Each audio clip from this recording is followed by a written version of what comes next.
This is my little gavel today. Starting the meeting, 7:05. I believe we're should now be locked in. I'm going to start the meeting. Item 1, call to order. I just want to thank everybody for coming again. Those who are listening and streaming, I thank you for coming and watching. And I thank all the guests and guest speakers who have taken their time to come and join us this evening in this Zoom meeting. I think that we're all starting to get a sense of how to do this correctly using Zoom and a bit more comfortable, and I'm happy to see us moving forward. So I'm going to move on to item 1.2, roll call with Councilmember Jones. Good evening. It looks like all council members are here, but I will still call your name for the record. Just respond after you hear your name. Antonio Becerra. Here. Okori Azimi. Corey? He's I still saw his name. but he's here. Victoria Knapp. Present. Jennifer Lee. Billy Malone. Here. Diane Markison. Here. Jeff Simmons. Present. Justin, I'm sorry, that's wrong. Gloria Sonica. Here. Nick Santangelo. Here. Patricia Sutherlen. Here. Dr. Sandra Thomas. Present. Aaron Cheetah. Here. Dr. Reginald Wilkins. Present. Dorothy Wong. Here. Sylvia Vega. Here. Everyone's here. We have a quorum with 16. Just want to Thank you make very sure much. that you know I'm on. Can I real quick just say that our Wi-Fi has been dropping off a little bit, so I made Billy a co-host so that if I drop out, he'll be able to, the meeting will just keep going. You guys realize. Okay. Okay. Thank you, Nikki. And then if that happens, and I end up, will it still be recording? Yes. Yeah. Okay. You, All right. you guys won't even notice, except I won't be in the room until I get back. Okay. Thank you. Okay. Thanks. All right, moving on, item 1.3, the approval of July the 21st meeting agenda for today. Councilmember Sutherland, I also want to make sure that if any council member has anything to a request, last minute request to add a census tract report or anything to the end of the agenda, now is the time to do it, not at the end of the meeting. So I just want to throw that out. So over to you, Councilmember Sutherland. Okay, the executive committee met on July the 14th and approved the agenda as presented, as we distributed to all the council members and as we posted on Nextdoor and the website. Since then, we've had no other requests for changes, but one change that we do have, it's a presenter under public safety. Officer Cooper is on vacation, and I see that Captain Moulton is here. Welcome to you, Captain Moulton. Are there any other corrections or additions to the agenda? Add one comment. Item 3.5 should be COVID-19, not COVID-19 updates. And if everybody's, if folks that are not speaking, mute. If folks that are not speaking, the only one that caught it.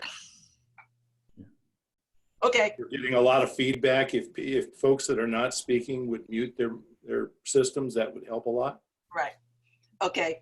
So in that case, if there are no other additions, then I move that we accept the agenda as amended. Excuse All me. those in favor say aye. I'd like to add 4610 census tract report. Or Census tract. 44301. Okay, after nobody answered. Okay, so I'm Okay. sorry, 46. 4610. No, 460301. no, 03. Oh, 460301. Thank you. Okay. We'll try it again then. I move that with the additional item, I move that we accept the agenda as finally amended. Second. All those in favor say aye. Aye. Show of hands so we can see it on the screens. Did you get All your those second? opposed say nay. Yes, I think there was a second. Somebody seconded for. Oh, Yeah. I do apologize. Right. Who was the second? I did. Okay, Corey. Councilmember Zima. Councilmember Azimi? And I Yes, do sir. apologize if I ran too fast over that one. I apologize. So second by Azimi. All those opposed say nay or show of hands. Any abstentions today? Please show of hands. I don't see any abstentions or no nays, so that would be unanimous. Going through the, okay, so unanimously approved. So approved. Sorry Okay, to moving on. interrupt, but there's someone in the waiting room named Aaron Ash. They're not on my list. Should I let them in? It's not, this is not a presenter. This is actually associate in the U.S. Forest Service. So Aaron is part of the U.S. Forest Service. Oh, we didn't have that name originally. Okay.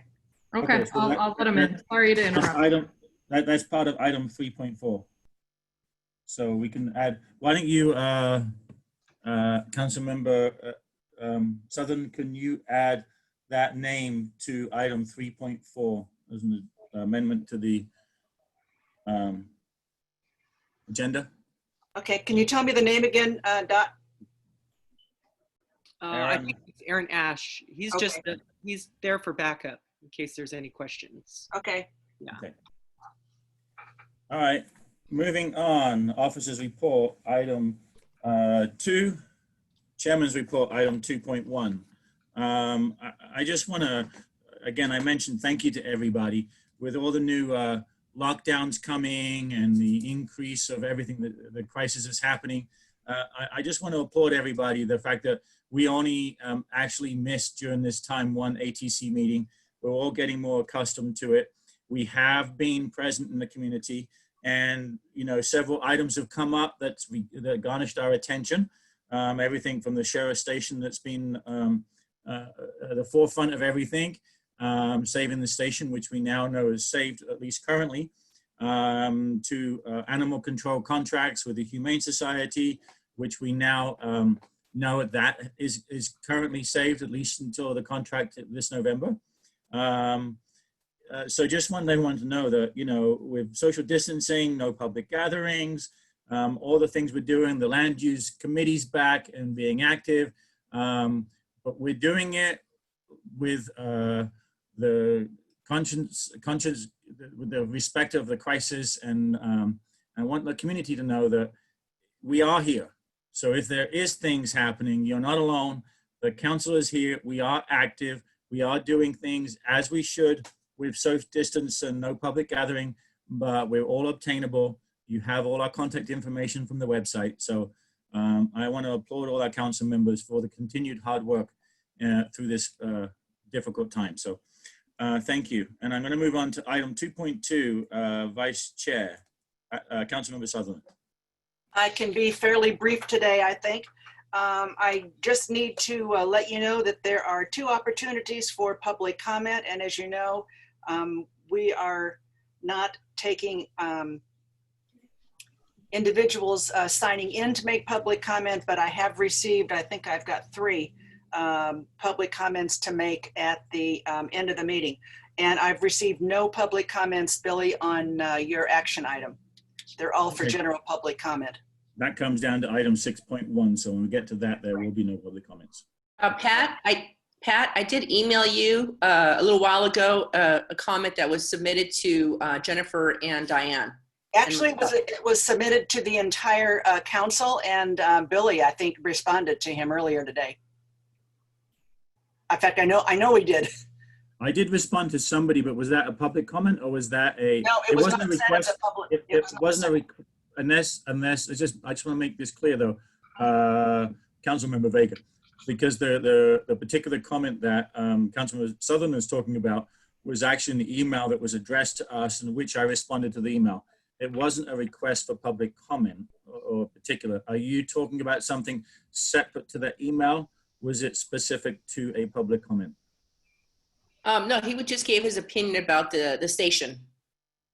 Okay. That was the one that we all got this morning and that Billy responded to. Yeah, Okay. I did respond. Thank you. It was a request basically to keep our sheriff station intact, and I responded that we are and have been working hard on that issue. So that was responded. Okay, thank you very much. Moving on, item 2.3, recording secretary, Councilmember Jones. Good evening again. Everyone did receive the June 16th meeting minutes, and I did receive some changes and corrections, and they've been incorporated into the final copy of the minutes. So I want to make a motion that we accept the minutes in final form. I second the motion. All those, All those in favor say aye. Aye. Aye. Aye. All those opposed say nay, or show of hands so we can see who's, any abstentions? If you, I can't see the images of everybody or a hand, so if you, I saw Reggie. He I think Reggie, are you said abstaining because you weren't here at the last meeting? And I think Nick That did is too. correct. I should abstain. okay. For some reason, Thank I'm you. not showing the images now, so. So Nick Nick. and Reggie abstained? That is correct. Reggie did. Reggie. Okay, just Reggie. Just Reggie. Yeah. Just Reggie, okay. And All they right. were just minor corrections, so thank you. Thank you. So moved. Thank you for your help in the votes here, the vote count. Okay, moving on, item 2.4, Treasurer, Councilmember Lee. Hello. So you all received the financial report. We started off the year at $2,376.74. And you see here that we have $445.16 in all of our cash donations. And our bank fees are $12. The website fees are $137.76. Holiday party for the residents, $285.27. Refreshments, $39.74. Awards, $33.21. And office supplies, $220.73. So our total expenses out were $728.71, which brings us to a grand balance of $2,093.19. You all received this report earlier today. So this would be- website, the website fee is for the whole year? Could you hear Yeah, what I- website, yes, sorry. It just takes me a For the whole second to year. unmute. So it's the website fee for the whole year. For the whole We're year. billed every month, and then there's sometimes fees within that as the year goes on. It's Okay. it's the same every year, pretty much. I just want to point out that the report that was sent out earlier from Councilmember Lee was the annual report, which we, at the end of the council year with the new council coming in, is when the report is presented to the council, which it is this evening, which is typical in the month of July, and then for the council to vote the report as is. Is everybody clear on that? Anyone have any questions? Councilmember Lee, do you want to make a motion to approve the year-ending financial report? Yes, I'd like to make a motion approving the year-ending financial report that was sent out today from July 1st, 2019 through June 30th, 2020. All Second. those in favor? Any questions before we? Do I have a second? Sylvia seconded. Second by Councilmember Vega. All those in favor say aye, or a show of hands. Aye. Or show of hands. All those opposed say nay, or a show of hands. And Nick, your hand's still up from before. You are yes, I think. Any abstentions? Okay, I can't see everybody, but I think the others can. Did anyone see any abstentions or any nays? I believe that's it. Okay, so moved. Okay, moving on. Item 2.5, corresponding secretary, Councilmember Wong. Hi, thank you, Chairman. So everybody, we'll be making a presentation at a later item regarding updates on COVID-19. And so at this point, I did update the website with the latest county information. So we'll kind of talk about that probably during COVID, but if we run out of time, check it out. I posted the latest stuff. Sam will be talking at Parks and Recreation. And then Altadena Voices, of course. We have one more week left with that. And I did receive a very, in this time of engagement with our community more than ever, and the great work of groups like My Tribe Rise and others that are doing amazing things to support our community. I did receive an idea. Someone just brought it up and I said, hey, let's see what we can do to improve our communication so that we don't just have a website. Everyone has their social channels or not here, but it was a way to really bring the young people in and pride to Altadena. So obviously I just got it as it arrived, so we don't have to vote on anything, but it's definitely an amazing proposal. So I urge you guys to take a look at it, and then maybe we can, talk amongst ourselves and see how we can look at these things. So it's basically a contest to create a filter in Snapchat that represents Altadena, and then it would just change the filter of Altadena. I personally don't use Snapchat, but there are a lot of young people in our community that do. So just take a look at it. I emailed it to you guys. If anyone has questions now, otherwise, I'm happy to move on. Sounds good. Any questions? Okay. Anything else, Councilmember Wong?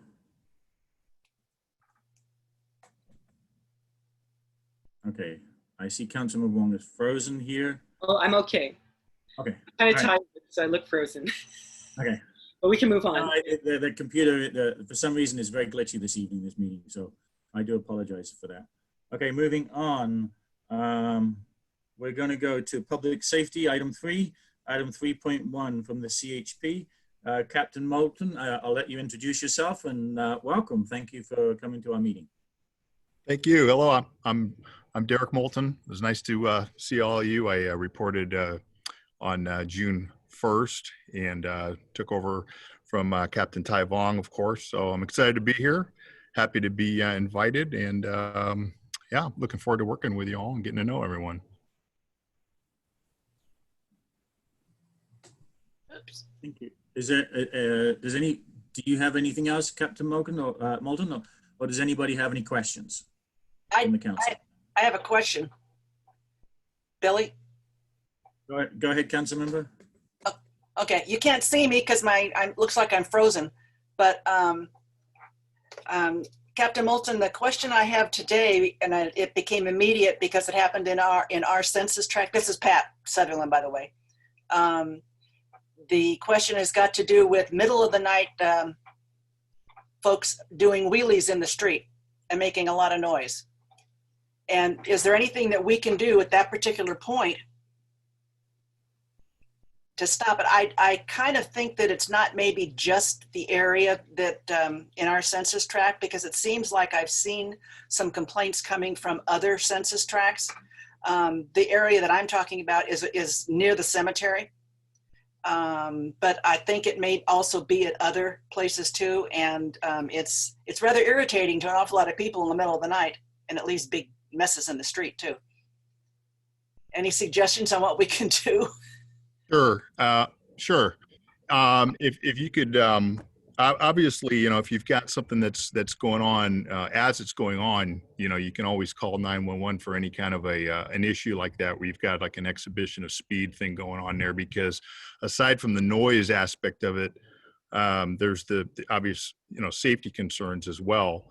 And then with regard to recurring issues at specific locations, if you would like to give me the details, you can send them to me via email, again, for the recurring matters, or myself or Officer Cooper, and we can come up with see what we can do to follow up with that if it's something that's, again, is occurring in the same spot on an ongoing basis. I think it's in front of Nick's house, so I bet, Nick, you can probably send in the information for our census tract, right? Absolutely. Yeah, a couple nights ago, about 3:08, I know that because that's what the clock said when I made the call. And there's the guy was doing donuts right there at Santa Anita in Sacramento. You can still see the marks all over the street. It was really, really bad. So, yeah, if you've got an email address, or I didn't know you could call 911 for such things, so I can call 911. That's okay.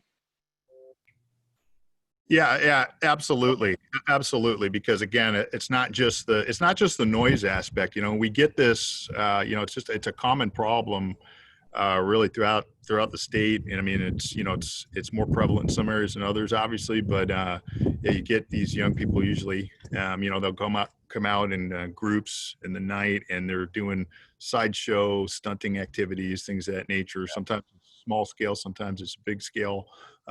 Sometimes we even have like large scale events where this happens, and we have actual task forces that come out and address them.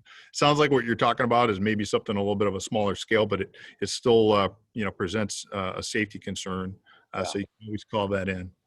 Okay, very good.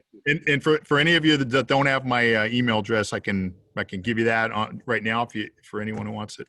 Please, that'd be great. Is D Moulton. Just be aware anything.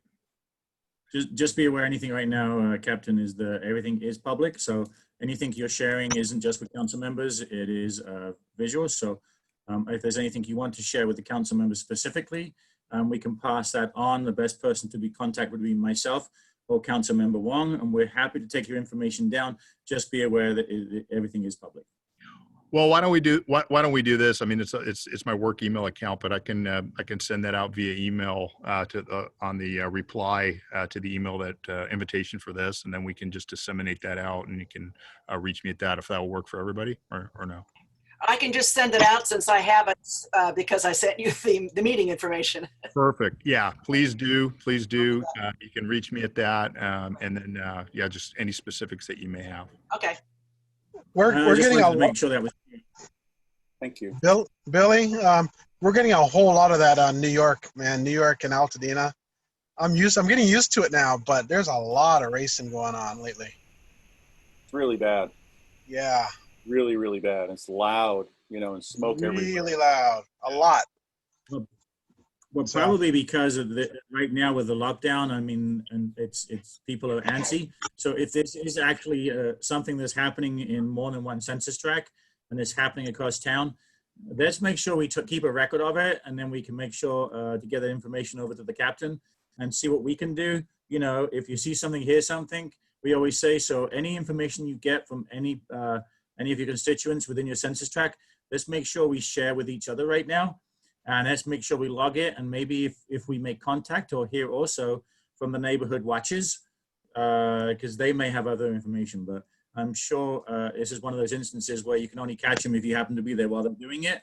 But by us doing it cohesively across the town through our census tracts, then maybe we can actually partake in a solution for this instance. Very good. Thank you for sharing that, Councilmember Wilkins. Can I ask a quick question of the captain? Yeah, hi, Captain. My name's Dorothy Wong, as it says on the screen there. And we do have a traffic safety and mobility committee that the Highway Patrol has been very supportive of, just so you know. And then since COVID, we haven't really gotten any traffic collision reports from the Highway Patrol. So it'd be great if we can get that going again soon. And we love your participation in anything we're doing as it relates to traffic safety and mobility. Sure. So to that end, again, Officer Cooper, I know normally attends the meetings, and he's on vacation. I asked my public information officer, Officer Ramirez, for some stats, whatever stats would typically be shared during this meeting.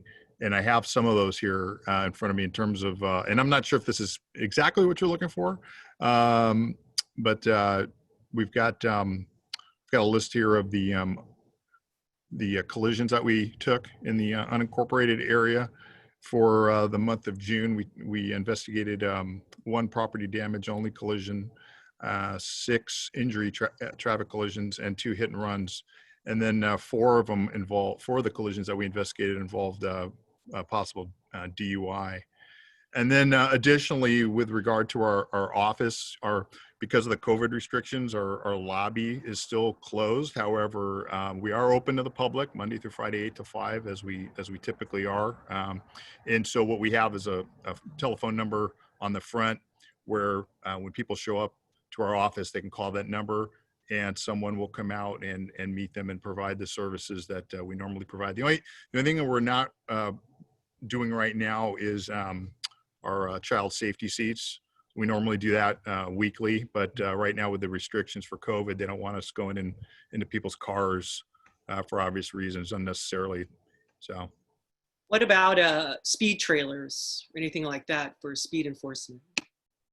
So we are still deploying the speed trailers as needed on an as needed basis. Officer Cooper typically is the primary on that, and so we have them up and running, and they're working right now. Offhand, I don't have the exact locations of where I have them all deployed, but again, any concerns that you may have, if you can pass those along, we can consider appropriate places to deploy those trailers to try to make an impact.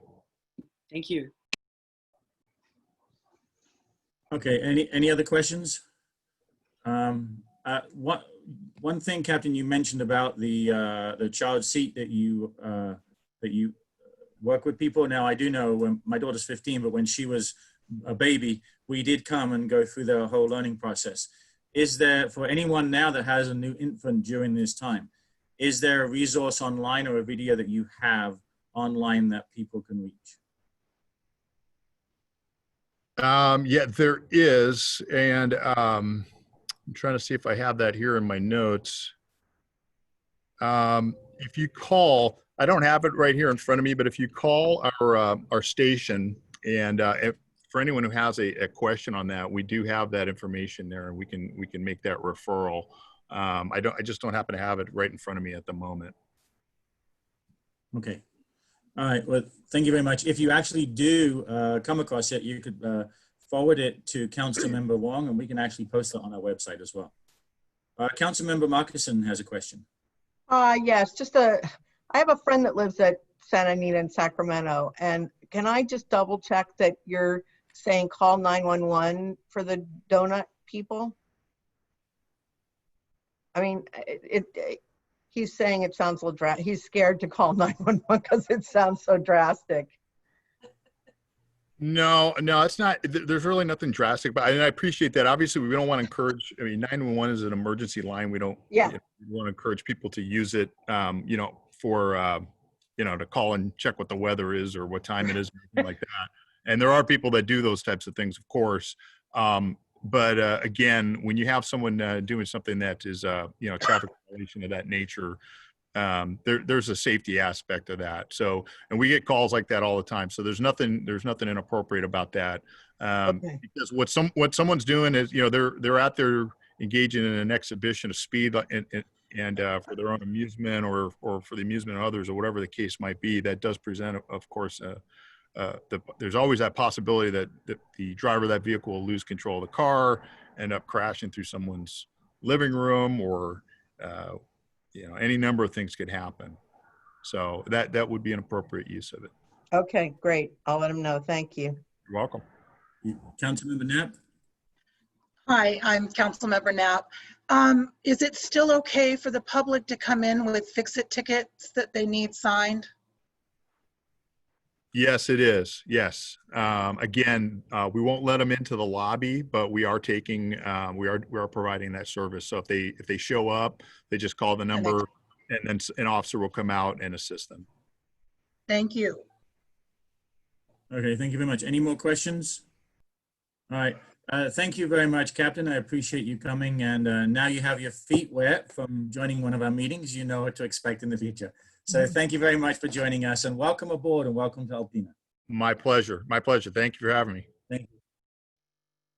Okay, moving on. Item 3.2 from the Altadena Sheriff's Station, Captain Jacobs. Hi, good evening, Town Council. Thanks for hosting this this great meeting on Zoom. welcome to Captain Malton. You landed in a great town with some great people that truly support their law enforcement.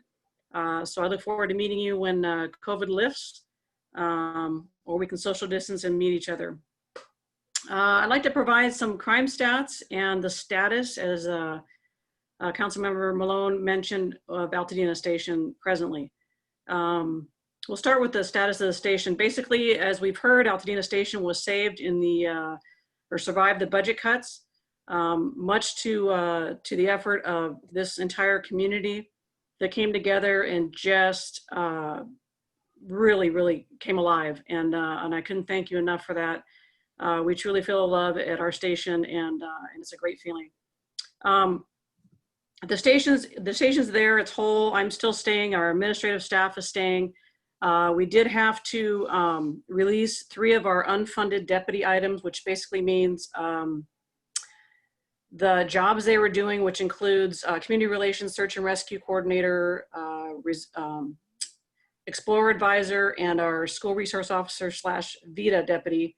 We're all doing those jobs, what we call out of hide. In other words, the county was not paying for those services for the deputies to continue. So due to budget cuts, they were put back in patrol functions. So obviously they're not putting 40 hours of work into their previous job assignments.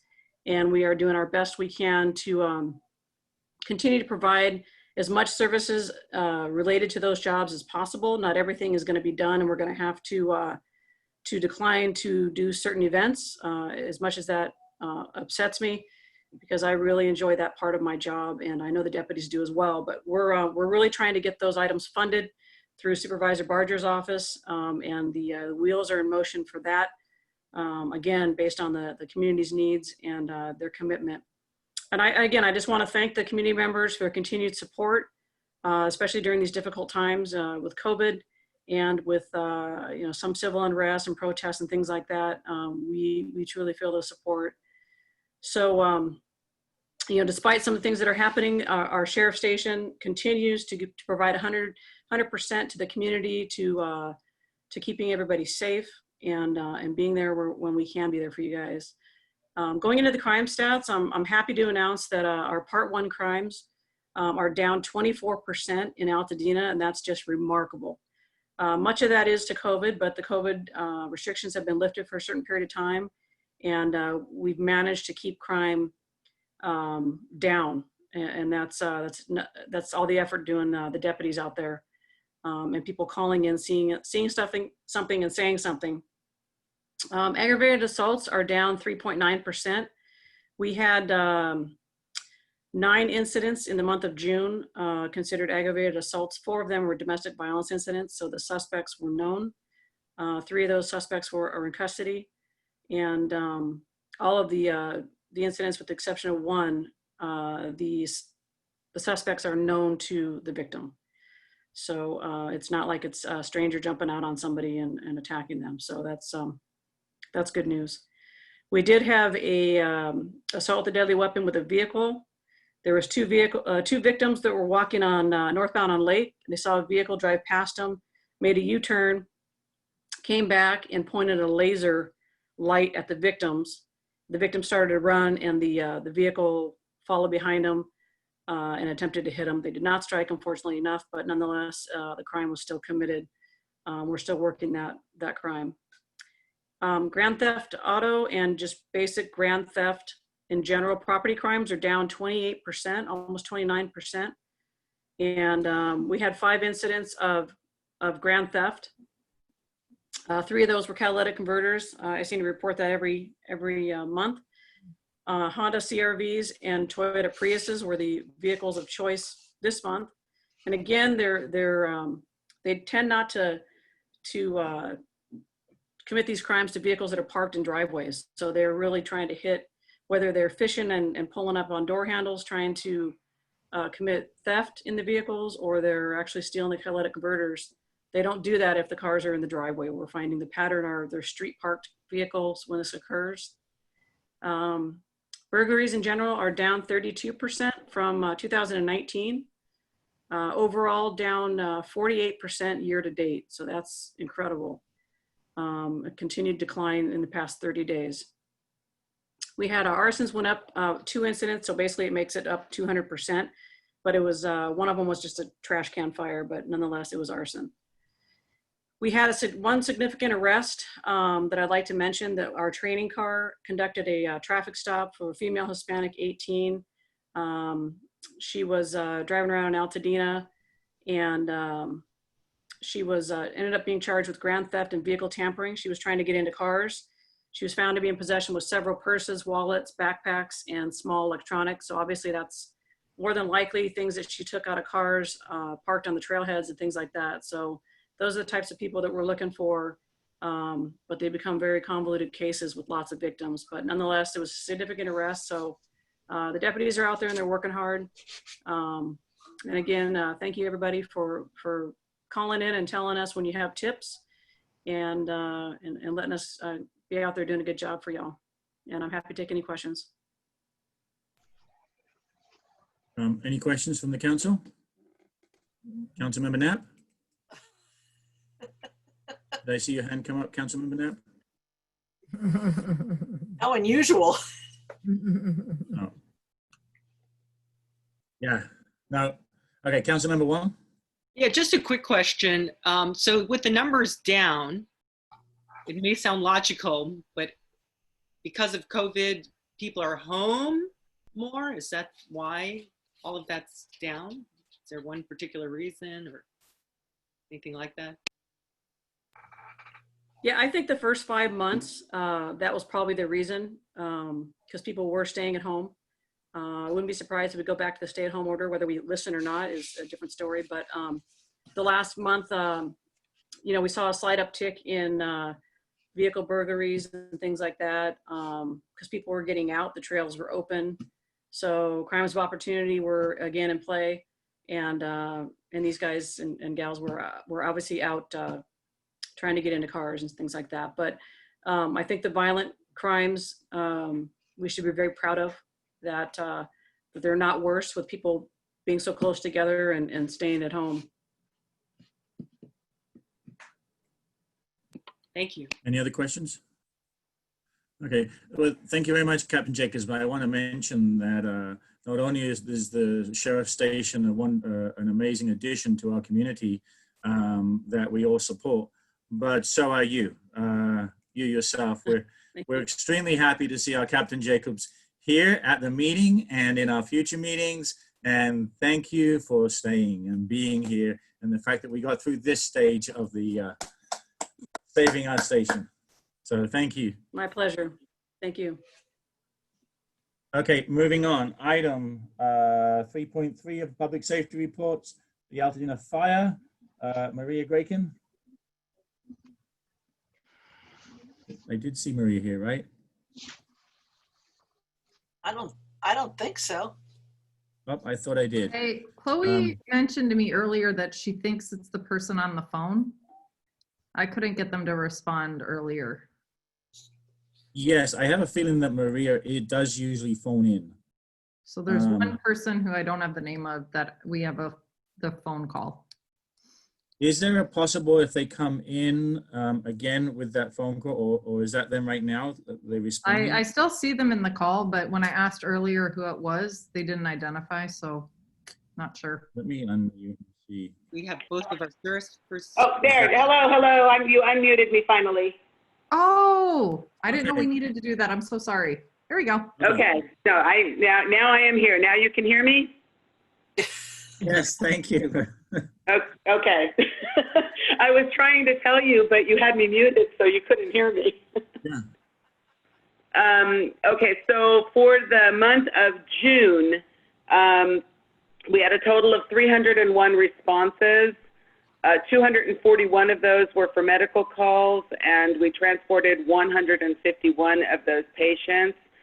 We had 5 fires, 1 trash fire, a vehicle fire, and then we had 2 structure fires, one on Harriet Street, which was pretty significant. It was about 50% of the home.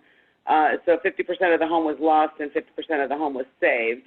It was an accidental fire from the residents cooking with a butane canister. And then we had a fire on the 15th on Tenoble Drive, which was confined to a detached garage. It was accidental and it was electrical in nature.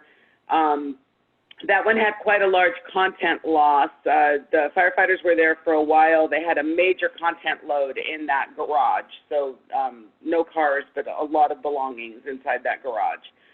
And then we had a fire on June 22nd, which was in a mulch or garden area along the driveway of the home. They were not able to completely figure out the cause of that fire, and they narrowed it down to either smoking or fireworks. So it was one of those two. We had the 13 traffic collisions, including one that was into a structure. I was not able to get any details on that. I usually look for that, but there were no details provided. And then we had some wires down and some power lines down, and then we had 2 gas leaks during the month, but they didn't cause any damage. I did get an email question regarding COVID responses from our department and how many we have. And we do not track those COVID responses, mostly because we do not know if somebody is COVID positive. We don't do the testing. Unless somebody tells us because they already know, we would have no way of knowing if somebody is COVID positive. So we don't track that. But what we do, for example, we did go on 241 medical calls in the month of June. So for our department, we had 241 possible COVID cases. We treat every medical call, and pretty much every call we go on, we treat as though whoever we're coming into contact with is positive.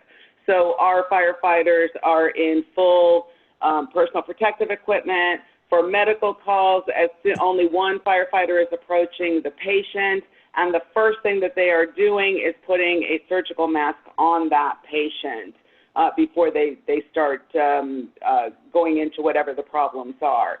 So I don't know if that answers the question sufficiently that was asked of me, because we won't know how many are actually COVID. You can find that out for Altadena. You can find out how many COVID cases you have in Altadena through the public health dashboard. And I'm sure you're probably all aware of that already.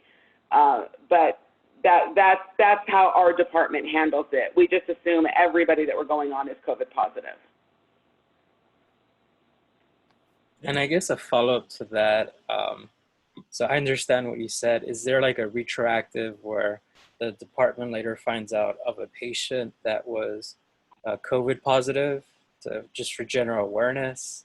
I know I've worked at a hospital before, and if I came into contact with a patient with some kind of measles, I would be notified after they were tested as well. So I'm kind of just trying to understand that. Yeah, we sometimes find out. Now, we also kind of take it upon ourselves, depending on the nature of the call, depending on the symptoms that are exhibited, and we know that our firefighters have protected themselves as best they can, but depending on that call and depending on how strongly they may feel, or even the patient may feel that they are COVID positive, there have been several instances where we have taken our firefighters and put them into isolation for 14 days, just to be on the safe side. I'm just thinking of a worst case scenario, some of our EMS staff, came into contact with the patient, later found out they were COVID positive, and then the whole staff gets infected, and then now there's no one responding to EMS calls. Yeah, and that's happened because we, basically when that happens on our end, it affects the entire crew. If we find out that one person's been exposed to it, well, he's exposed himself to all of his coworkers as well. So it really does affect an entire crew. Got it. Thank you. Any other questions from the council? I have one question. What about disinfecting after you go in and come in contact with the potential client, patient or whatever? Do you disinfect your your environment? Is that part of it as well as mask and everything? Oh yeah, oh yes. The firefighters do. They're disinfecting their apparatus, the station, their medical box, you know, all of their equipment. They're doing that constantly. Okay.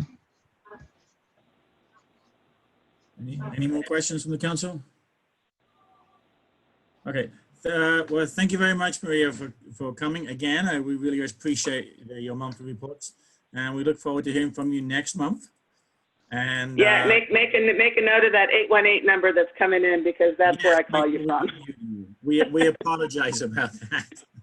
Oh, no problem, no problem. I should also make sure that I give you my cell phone, and then should that come an issue in the future and you can't get in, you can text me on my cell phone, and then I can always unmute you from my end. That would be great. If you want to email that to me, Billy, that would be great. And then what I will also try to do is just shoot you a quick email with the phone number that I'm calling in from, just so you'll know. And I'll do it that day. Sounds great. Awesome. Okay. Thank you very much. No problem. Thanks. Okay, moving on. Item 3.4, Forest Service. And we have Jamahl Butler with backup of Aaron Ash. Ah, okay. Hi, Jamahl. All right, I'm just glad y'all can hear me. So I'll go through a couple of things really quickly, and then I'll stop for questions. For those of you who haven't met me before, my name is Jamahl Butler. I'm the district ranger for the LA Gateway Ranger District, which is the portion of the forest that's not the San Gabriel Mountains National Monument. And it includes Cobb Estate there, and Millard, and all of the other front country sites that are adjacent to Altadena and La Cañada there. Aaron Ash is my deputy ranger, and he will kind of chime in if I'm missing something. So I'll go from there. So first, I want to make sure that y'all know that we are doing the best we can to manage capacity more so than access. So we're not really interested in cutting off access to the forest, but you know, some of this is going to be really obvious. During the COVID pandemic, there's a lot more people who are antsy about getting out and doing things, and I would say, or at least apparently, they're interested in getting out at all costs. And so what we're experiencing is a much higher frequency or volume of people entering the forest than a normal, not just a normal summer, but just a normal day. So our weekdays a lot of times look more like a normal weekend, and our weekends look more like a holiday on average. And that has been, I will say, challenging to manage. And so we've been trying to work with some of the local agencies and municipalities to try and come up with a more collaborative approach to this, because it is, we know the pandemic won't last forever, but we cannot survive this alone. You know, with the Angeles being such a large chunk of the green space, it's pretty overwhelming. And public safety includes, you know, our employees. Our employees, I would say 90% of our employees live in one of the foothill communities. And so they are the public as well. And so this influx of people has put us in a position where a number of them have actually gotten sick, and we've had to, you know, stand them down for 14 days at a time because of so many people coming into the forest without social distancing and putting on a mask or really honoring any of the CDC guidelines. So that's one thing I want to maybe start with. I will say that fire danger is a concern. We're at very high. We just had a fire yesterday. Y'all probably saw it on the news up near Chantry. Since May 1st, just on my district, we've had between 45 and 50 starts. And for a number of reasons. Sometimes they were car fires, some of them were unattended campfires, some of them were power lines that arced, and some of them were because of fireworks. And by the way, there are still people lighting off fireworks for some reason. And so we're managing through all of that. And COVID-19, the age of COVID-19 has really forced us to reevaluate how we do business and really process through some of these things. The good news is we've completed a lot of the hazard reduction in some of these front country areas that are near and dear to all of you. We completed Millard and Cobb Estate. We're still working on Mount Luke and Truck Trail.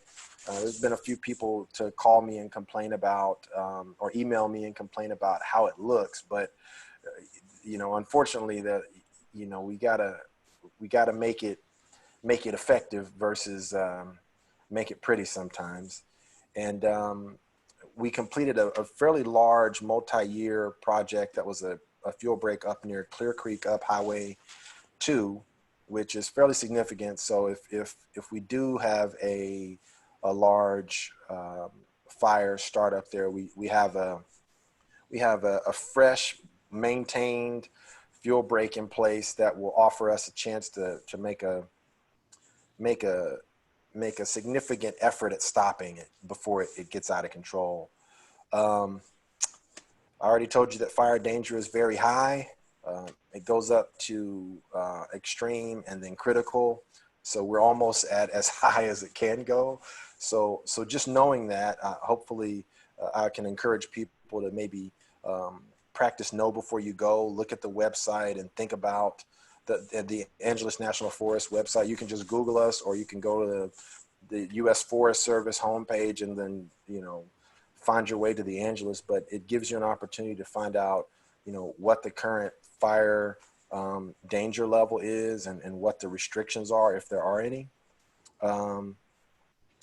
The number of people on top of COVID, on top of the current fire danger is really, if I'm being honest with you, it's eating our lunch. And we are definitely trying to balance, public interest, because so many people just want to come to the forest. But we are attempting to balance that with some of the reality, right? Like, public safety, the surging number of COVID cases, the fact that, sick people want to come walk too. And I recognize that, no one is intentionally, putting folks at risk. It is definitely, it's definitely creates some challenges with sort of allowing the access that, and the reason I keep saying it that way is because most folks, sort of take it as a right, like it is their right to enjoy the national forest. And while I don't disagree with that, there's easily on a normal day, we're seeing tens of thousands of people easily rushing into the forest. And a lot of that is concentrated, at least on this district, in places like Chantry and Millard and Cobb Estate. And there's not always a practical way of managing that level of capacity safely. We can only just encourage people to not do it and hope that they don't. So the last thing I'll say, and then I'll answer questions. There are a couple of ways you can help if that's going to be one of the questions. So one is we are always open to feedback. Dorothy is really good about reaching out to me and sharing with me, hey, have you considered this? And I think I'm a smart guy, but I understand that I haven't figured out, everything there is to know in the world, right? And so we're open to suggestions. In case you're wondering, most of the time the suggestions are often conveniently really self-centered based on whoever is making the suggestion, which is understandable, right? If you live right next door to the forest, then you probably have a much more self-centered solution. But we do take the recommendations seriously. We take them into consideration, and it helps us work through it. We're also exploring more creative ways to work with our partners. You know, we're not the only ones that are having a rough time navigating, right? You guys already announced that the Altadena sheriffs have just found out they're going to be able to keep their station for however much longer. And while, you know, they're dealing with that no matter what, right? So we recognize that everyone is sort of trying to figure this out for themselves. And so we're exploring more creative ways for us to kind of leverage each other, you know, in a more sustainable way.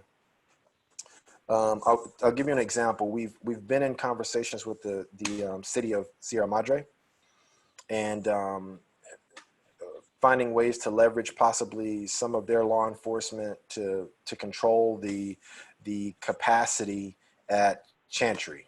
And we're also exploring some of our possibilities of emergency employee hires. Normally we reserve that for wildfire, but we're exploring some of those possibilities and seeing if there's ways that we can increase our capacity to like manage the flow of people in a reasonable way.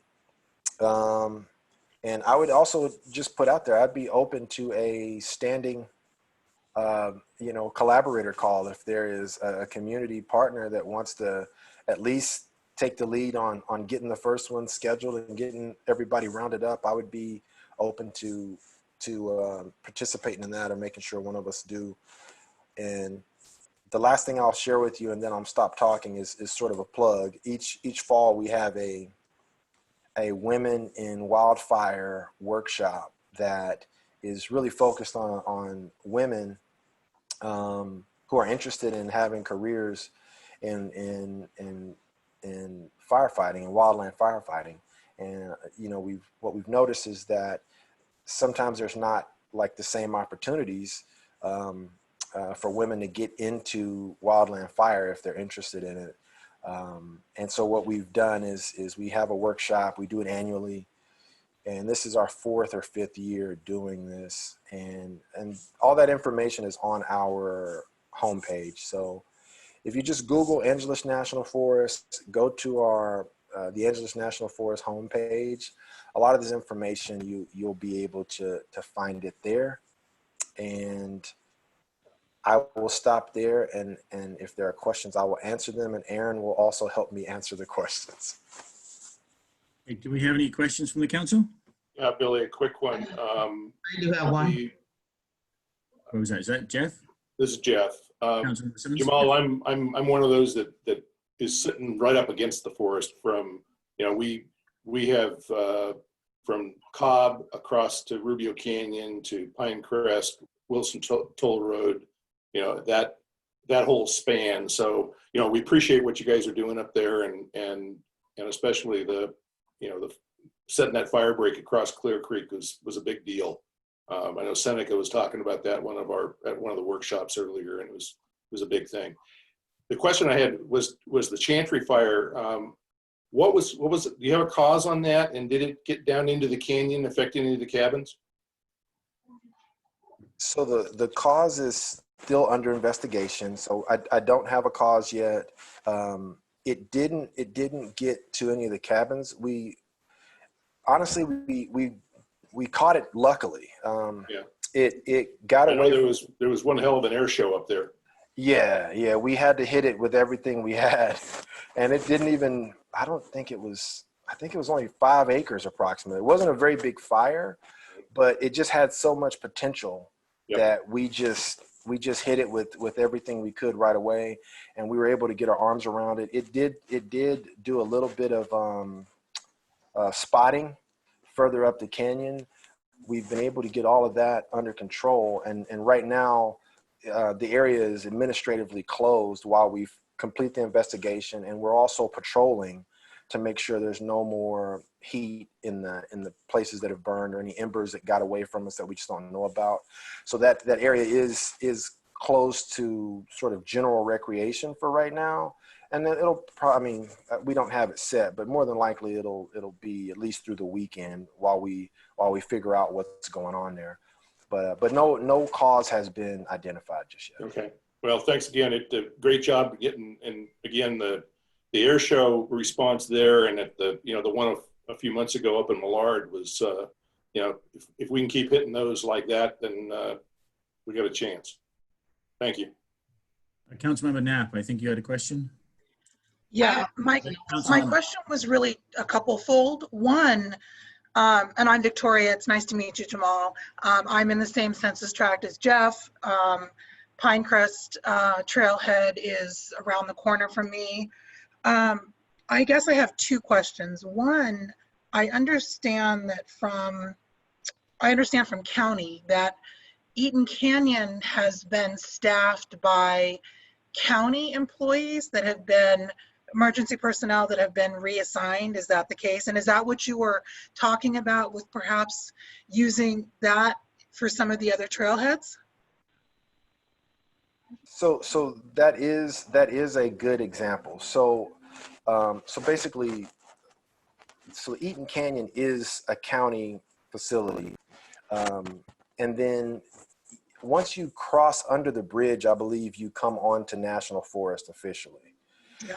And so we have a number of locations where the access points are outside of the forest, and sort of on and off throughout the pandemic, we've really kind of struggled to get a consistent grip on it because of there are shelter in place or stay at home orders, and then and there could be another one coming soon. I don't know yet, right? And so as these things happen, like the different ways that each municipality enforces the trail closures in their jurisdiction, we have been trying to work with folks across the board. And it isn't always easy, and that's not a criticism. It's just there's a lot of people involved. Yeah. Yeah. So we have looked at the model that they're using at Eaton Canyon and considered it for other locations. We haven't settled on it yet. We're still in discussions, but yeah, that is something we're considering. And my last question is just around parking. It just seems to me that limiting or restricting parking is the greatest way. I mean, it requires enforcement, and that's its own issue, especially up here. I get it. But like our beaches, it seems that we are able to control capacity when we control parking, especially in the residential areas, which is, I know, the biggest complaint of the residents. And again, I do not believe anyone owns the rights to our national forest just because they live on a street that abuts them. They might think otherwise, but it does seem to me that traffic control or parking control really helps that.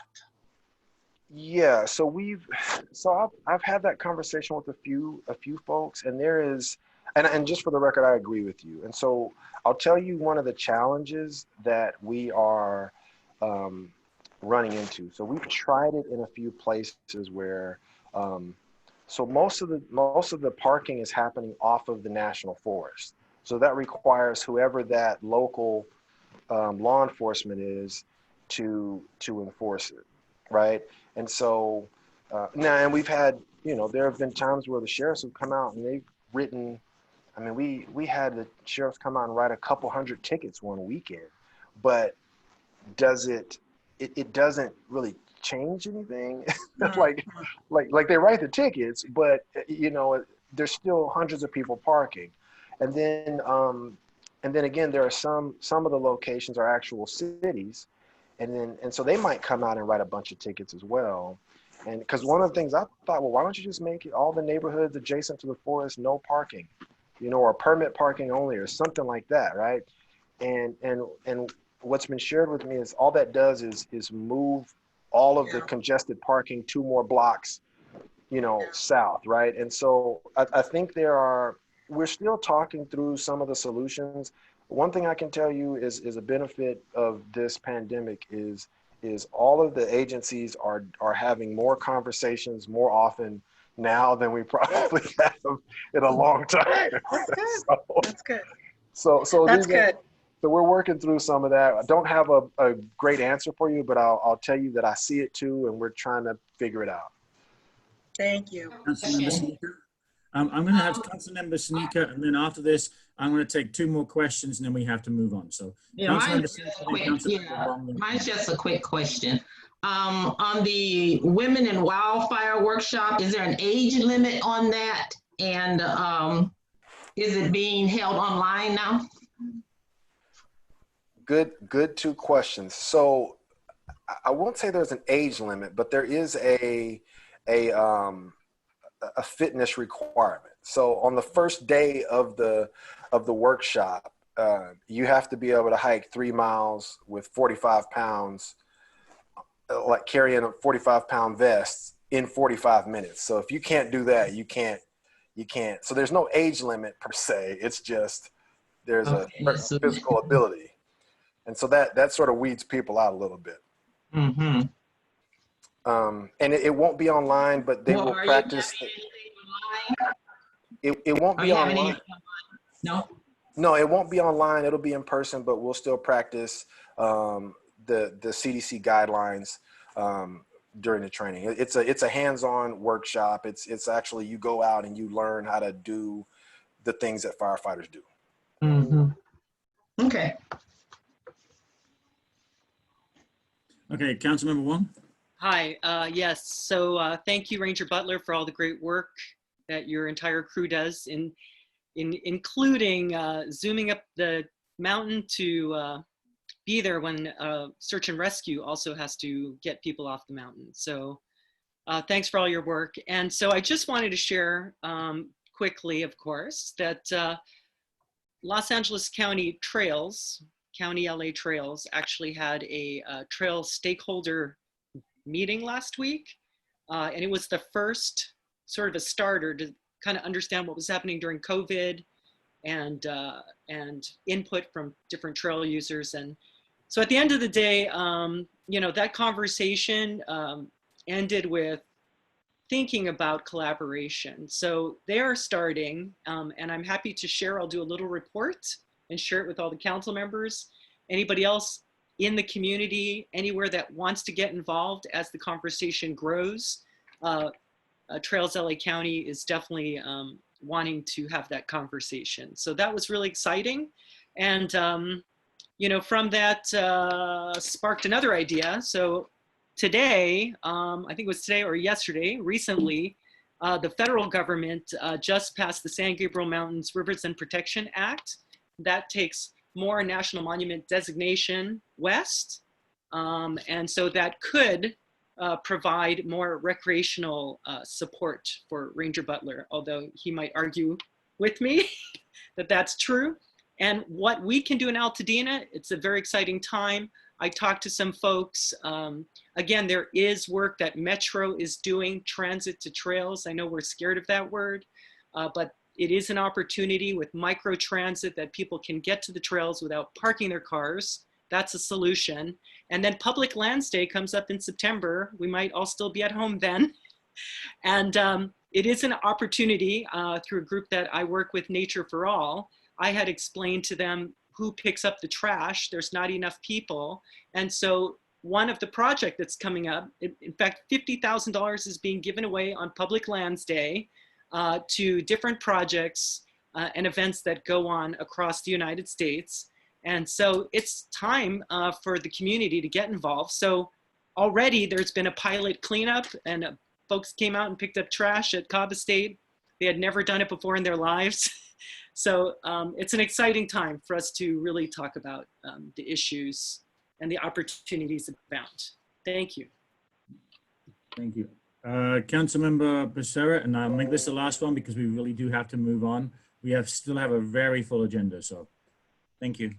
Go ahead. Yes, so given that there's the risk of fire, I'm kind of curious to understand or just know, what does the forest do in case of these fires when there are members or guests on lands in the forest for hikes or whatever reason, and what kind of contingency plans does the forest or whoever is accountable for it have?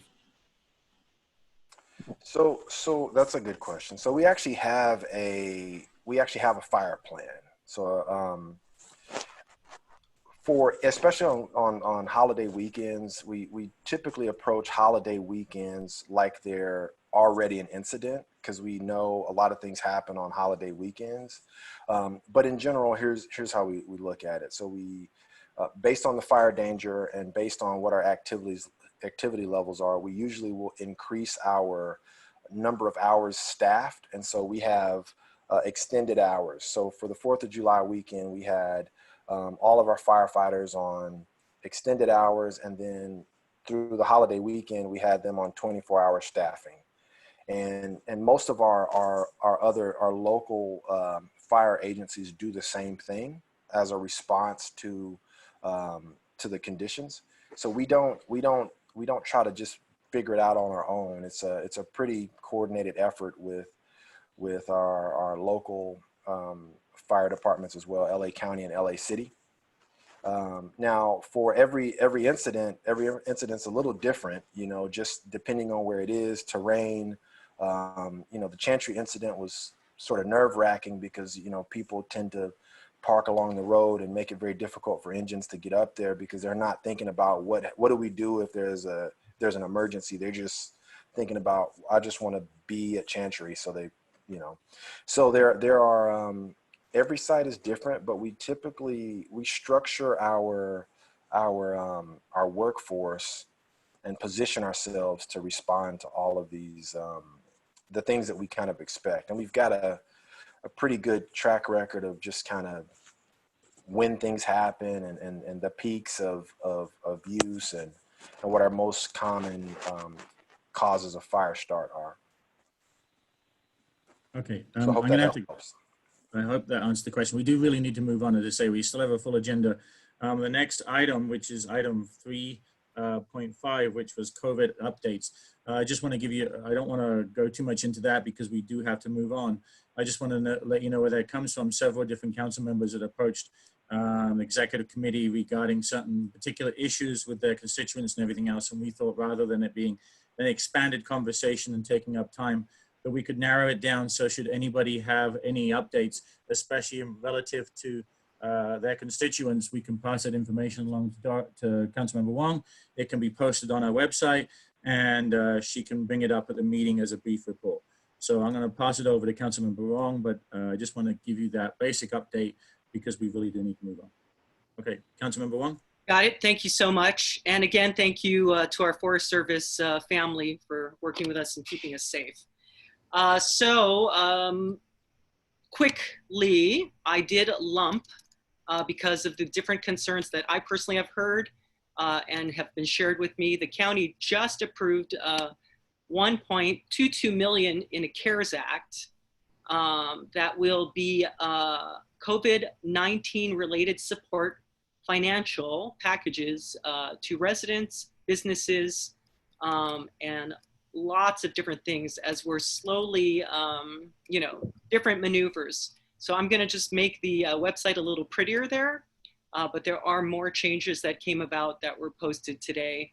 And there was another grant, I don't know if anyone else saw it, but it's a weekly grant that's going out there that's $5,000 for independent contractors and $15,000 awarded every week until $3 million runs out. So if anybody else is getting any of these financial things, maybe we can just kind of weave it into our website and get the information out. And then the one topic that I'll just run through quickly, but is very important. So, and it is COVID and pollution. So COVID and pollution, as actually Councilmember Becerra brought up, who is actually getting COVID, all of that information. How are we being affected in this current day while we're safer at home, while we have construction work going on, while we have repaving work going on, while we have Verizon 5G work going on, while we're trying to open up slow streets, obviously business as usual. So I just wanted to share a quick little, I think there will be another comments, but this is an opportunity for us to really think about having a deeper conversation, coming together to write a letter, I would think, to our supervisor, and also do some work with public health, because the South Coast AQMD does also work for us, but we have to go out and find it. So it'd be really great. And again, Altadena for Clean, Healthy Air has been doing a lot of work in researching the reasons for pollution and different things that we can do. And one of which would be considering a pause on our gardening techniques that include education and also great rebate work that could be done. So like everything's kind of a pilot now, it'd be really great for us to understand the effects of COVID and pollution on our community. We have, I think, 362 people that have been tested positive for COVID so far. And we're not really looking out for the public health of our community in any real way. So it'd be really great if we can really concentrate on that and see the different opportunities that are out there. And so again, Altadena for Clean, Healthy Air. And I just want to read a quick quote and we can go from there. That is from, so again, we need to do further research with the South Coast AQMD, and the links are there. I can share them if anybody else wants to get in the discussion, but it'd be really great for us just to know how our public health is. And Elliott Gold, as it relates to how we garden, several years ago, Shirley and I raised the fee we paid for our gardeners not to use leaf blowers at this time and to switch to rakes and brooms. Guess what? The result, the time the gardeners spent at our 3-parcel property is the same. Raking did not increase their time gardening on our property. And I can't say enough again, there is work by the South Coast AQMD that are doing rebates, significant exchange work. And so I think if we can just really do that now, since we don't really understand what's happening with our public health, again, the Verizon 5G work is jackhammering our streets quickly. Everything's happening so quickly.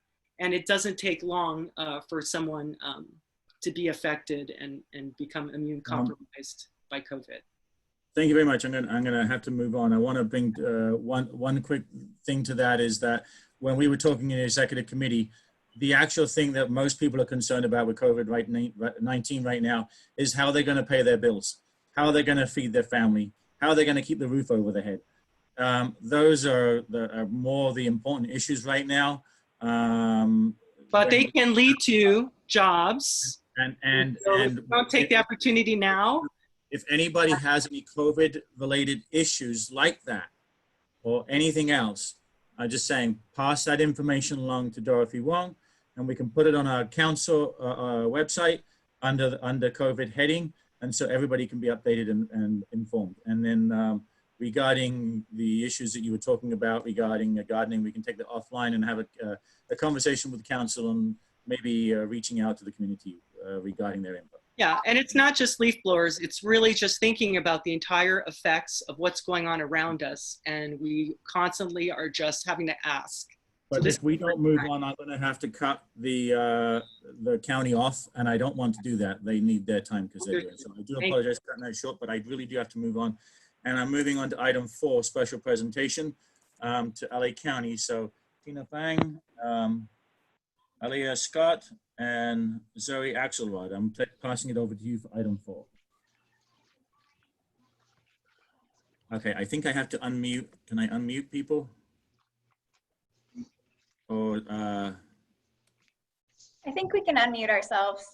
Hi, okay. Can everyone hear me? Yes. Great. So thank you so much for having us. My name is Ayala Scott, and I'm joined by my colleagues Zoe Axelrod and Tina Fung from the Department of Regional Planning.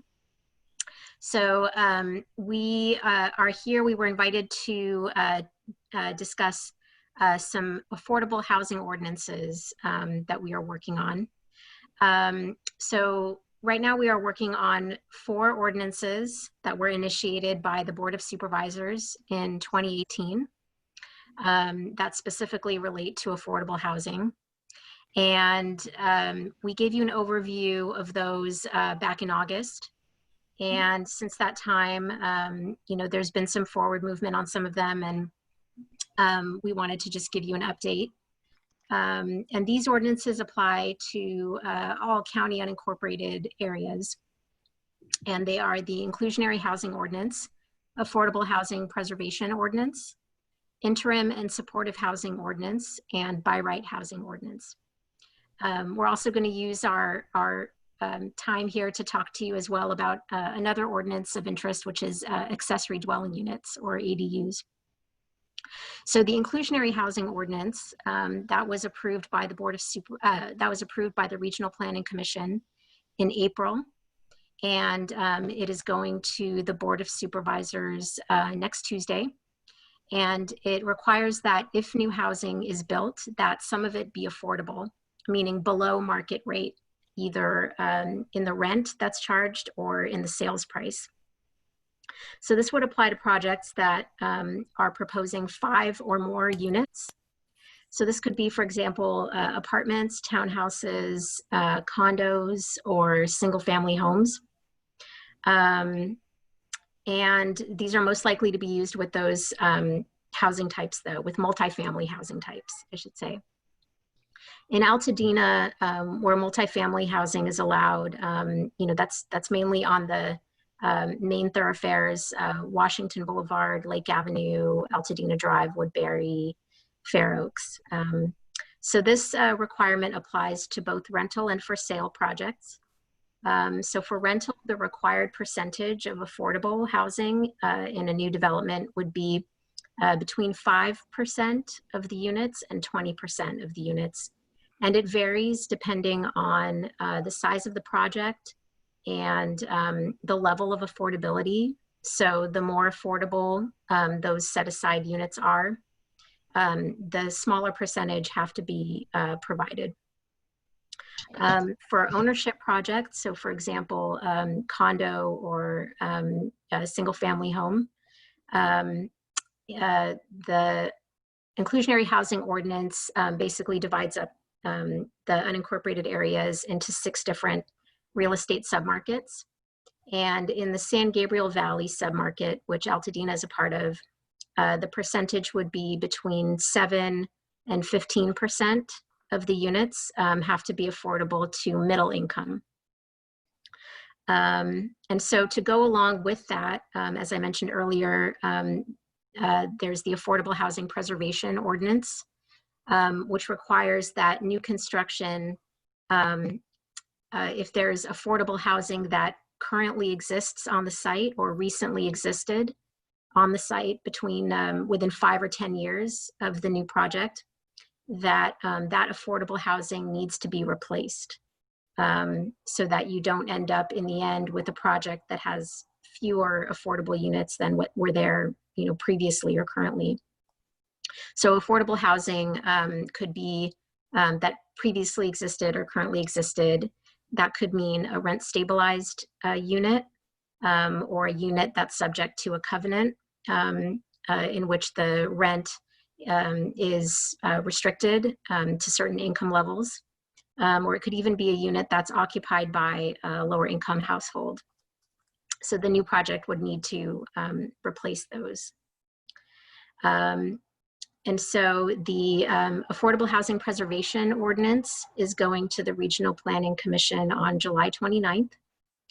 And public hearing draft is available on our website, which is planning.lacounty.gov/AHPO. There's actually another ordinance which is going to the Planning Commission tomorrow, and that's the interim and supportive housing ordinance. And the goal of that ordinance is basically to encourage development of shelters, transitional housing, and supportive housing, and to support temporary vehicle living. In initiating this ordinance, the board was responding to the homelessness crisis, which has since only worsened since they made that motion back in 2018 to create this ordinance. The 2020 homeless count for the county was recently released, and since the last count, homelessness has increased by nearly 13% in the county to 66,436 people. And there was also an increase in senior homelessness by 20%.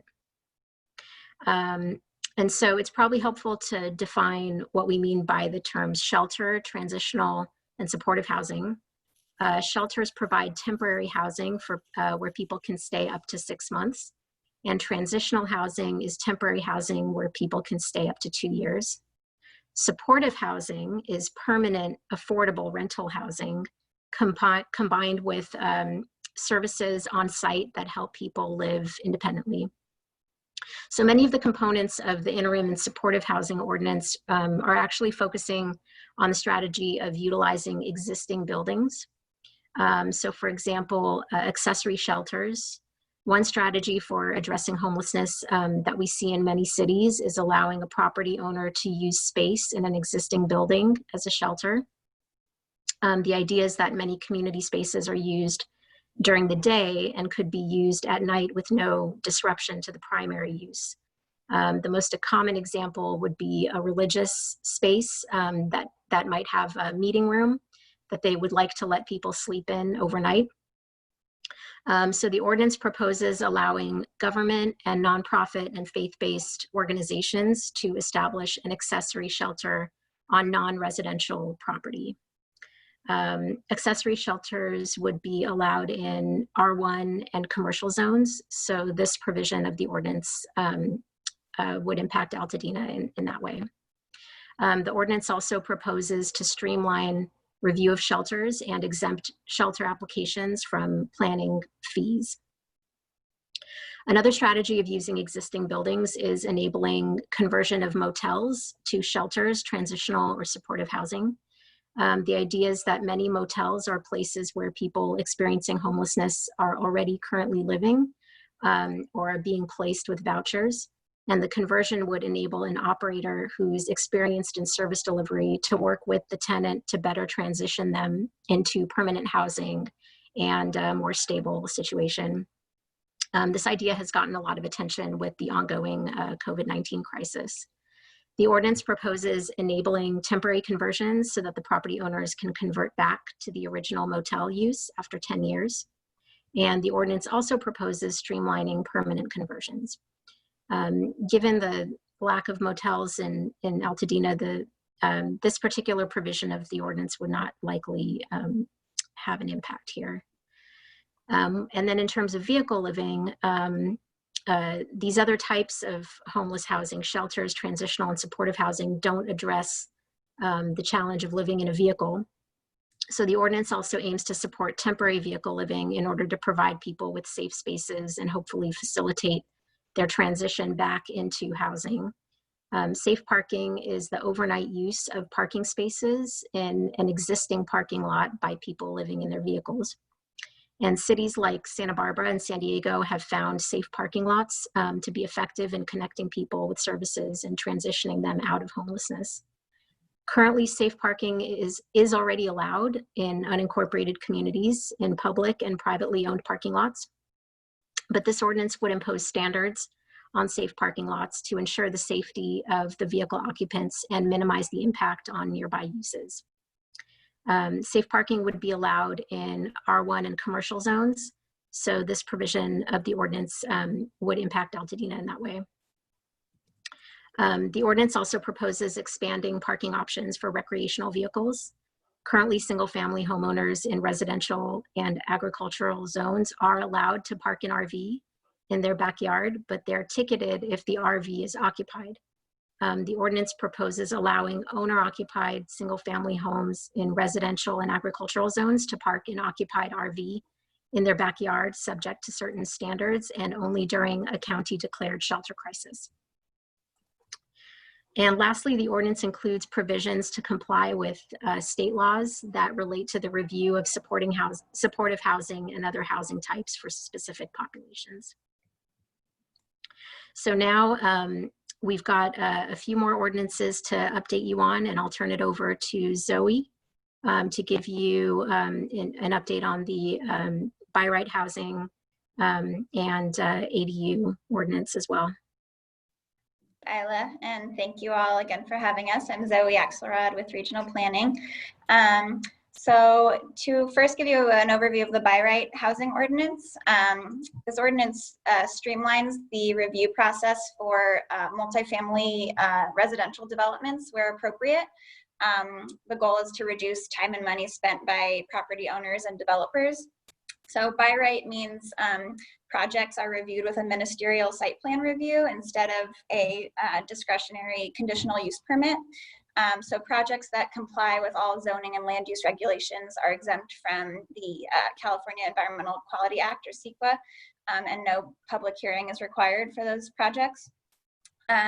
The ordinance includes locational criteria that the projects have to meet to qualify for streamlined review, which encourages infill development and development in established communities and urbanized areas. So most of the relevant properties in Altadena meet those criteria.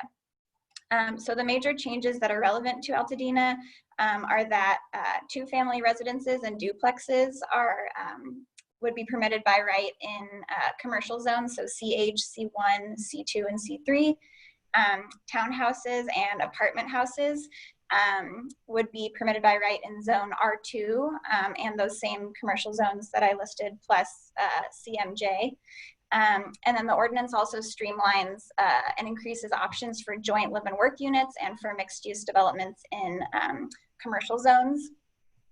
So the major commercial corridors in Altadena that this would apply to are Lincoln Ave, Fair Oaks Avenue, Lake Avenue, portions of these, Washington Boulevard, and then R2 is most often adjacent to those commercial corridors.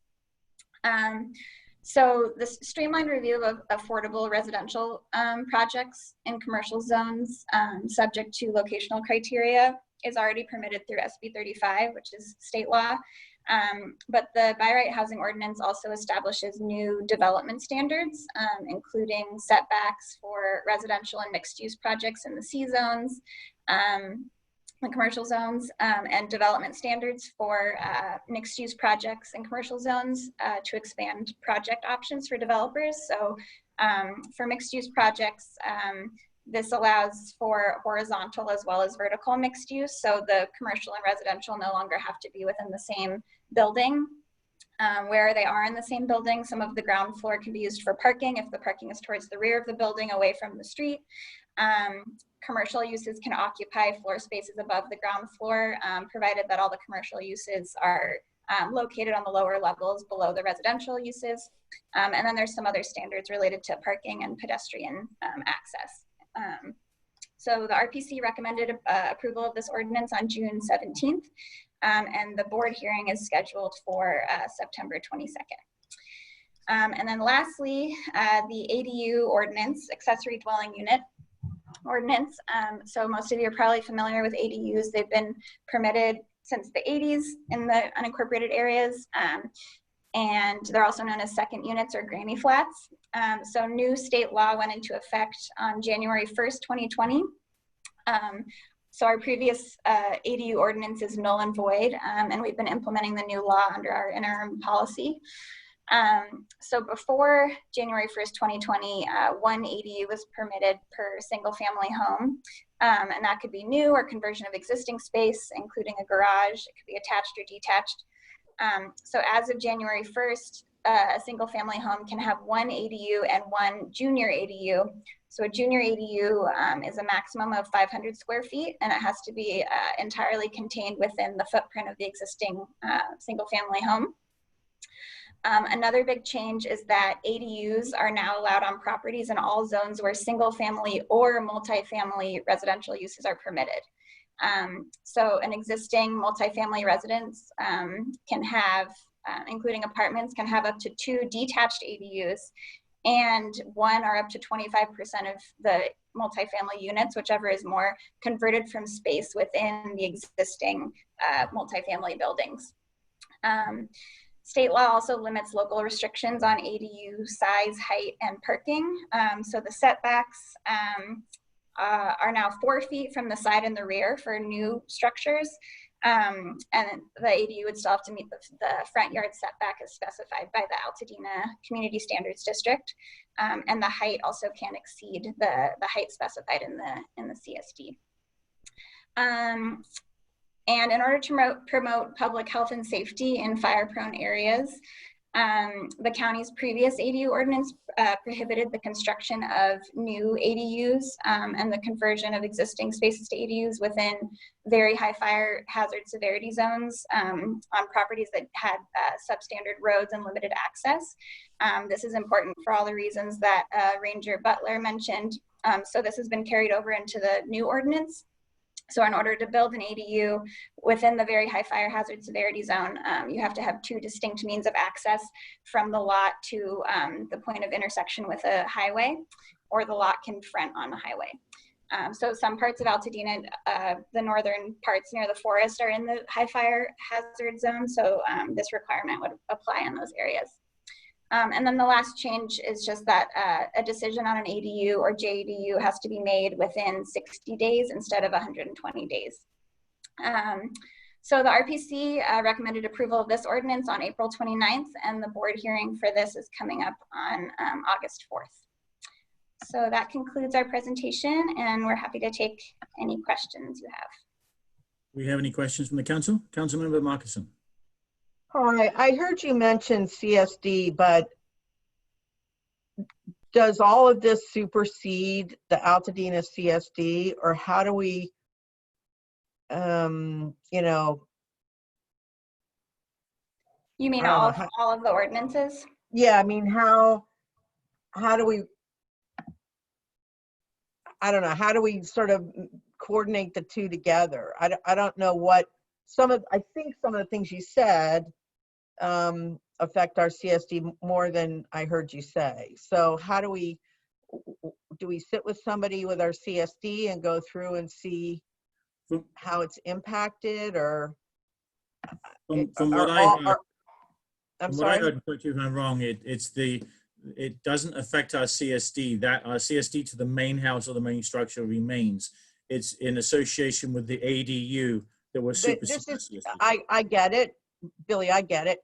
These guys went through a whole bunch of stuff, a lot of which is in our CSD. So it's not just setbacks. It's not, I just really want to understand how, you know, how we mesh the two, or how that works, or if it supersedes our CSD.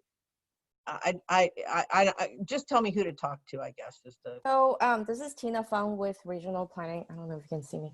I can give you a more general sort of explanation. So all the ordinances we just talked about, they are all countywide. Right. So they do apply to all unincorporated areas. Now, some components in some of these ordinances are actually directly from state law.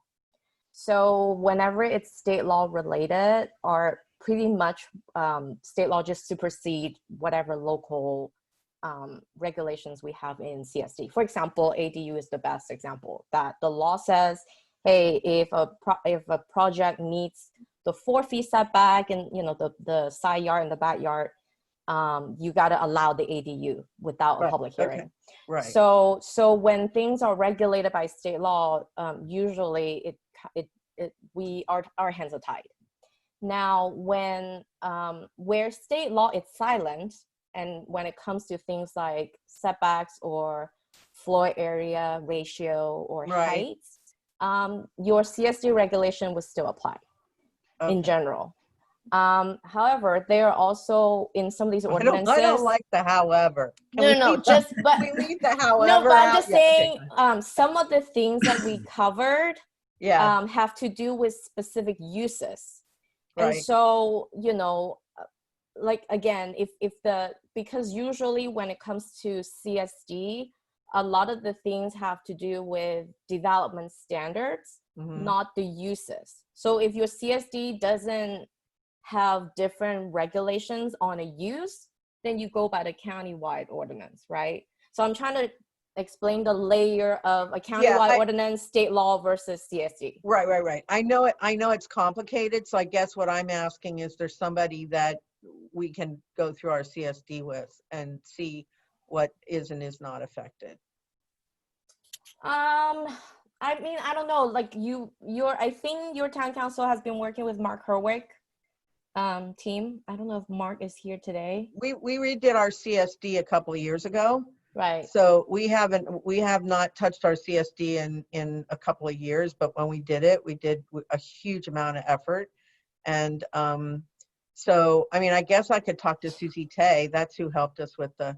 Oh yeah, you're like, I think right now the section who works with your town council, it's Mark Herwick. I don't know if he had joined your meeting in the past, but anyway, we can coordinate with him. But I'm just saying that a lot of these housing efforts directly relate to some state laws at some level. Yeah. I'm not arguing them. Right. Trying to see if we can understand. So we can definitely go over, coordinate through Mark's team. Okay. So it used to be Susie, but there's some changes within the department. Oh, so now okay. it's Mark Herwick, but I can certainly coordinate with him.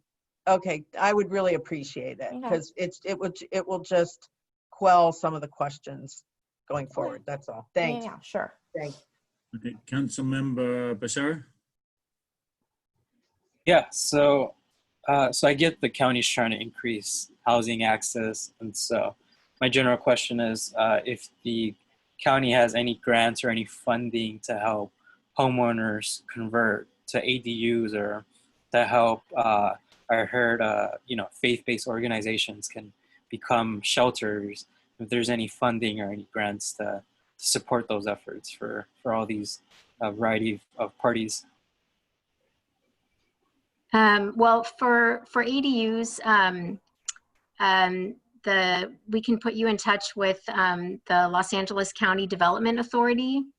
They had a program. It was more like kind of an experimental pilot program to allot some money for homeowners who wanted to build a new ADU, and in exchange for housing a formerly homeless household. And so I don't know if there's any more funding. There was some talk of continuing or expanding that program, but I don't know exactly where that stands, but we're happy to put you in touch with the team that administered that program to see, what the progress is. And then on the question of the funding for faith-based organizations that want to create an accessory shelter, we can also connect you with either probably the county CEO Homeless Initiative, which is kind of the umbrella organization that coordinates funding for programs in the county and coordinates the various county departments in their homelessness work. So they definitely are very interested in working with faith-based organizations. And so that would be a really good place to start. We can connect you with the right folks over there, and they can tell you about any opportunities there. Got it. Yeah, appreciate that. Yeah, feel free to follow up. Councilmember Wong. Hi, yes. Two things. One question is we haven't really talked about compact lots in this, but that's also, as I understand it, an approved ordinance or approved way to increase housing. That's one question. If you could just brush on it real quick, that would be great. And then as it relates to a lot of this, you were talking about a lot of the mixed use and multi-use on the the sort of commercial corridors, which aligns nicely with the transit corridors, because as we've talked about, parking is an issue sometimes here. And, you know, so I think all of these things, however we look at how parking gets taken into account, would be somewhat of a concern. And at the same time, if these projects are prioritizing the corridors, there could be positive changes. For example, Fair Oaks has lots of room on the street to make donuts by the cars. And so that could be perhaps an opportunity for future, you know, development. And if we're trying to do this quickly, there seems to be a lot of room on that street that could help also the businesses there. So I see a lot of potential in this as well. So if you could just quickly touch on the compact lots and just, are most of these projects focused on the transit/commercial corridors, aside from ADU? Yeah. So yeah, so first of all, the reason why we didn't really talk about compact lot subdivision ordinance is because we don't think it really applies to Altadena. Compact lot subdivision, it was actually an ordinance that was, I think just went into effect last week. And what compact lot means, the creation of single family lots that are smaller than the typical 5,000 square feet. And the ordinance allows compact lot subdivision in zones R2, R3, and R4. They basically function and look like a small scale condo project, but the property owner actually owns the lot and the building. So in a condo development, you don't own the land, you own the airspace of your condo unit. And the homeowner association is the one who owns, you know, the land. So compact lot subdivision, they are single family lots, but they are smaller. And so the units, and that's why I'm saying they look and function like a condo development, but the ownership, it's no different from like the typical single family homeownership. However, you know, the goal behind the compact lot subdivision is really to provide more option when it comes to homeownership, because right now, if you want to buy, you only can either buy a typical single family lot with a single family house that is at least 5,000 square feet, or you buy a condo unit, but you are subject to HOA fee.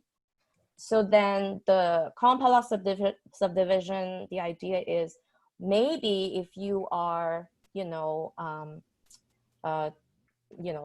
a young couple without kids, or you're a senior citizen, you don't want to take care of such a big yard, but you also don't want to pay a high HOA fee every month, then perhaps the compact lot is like another option for you.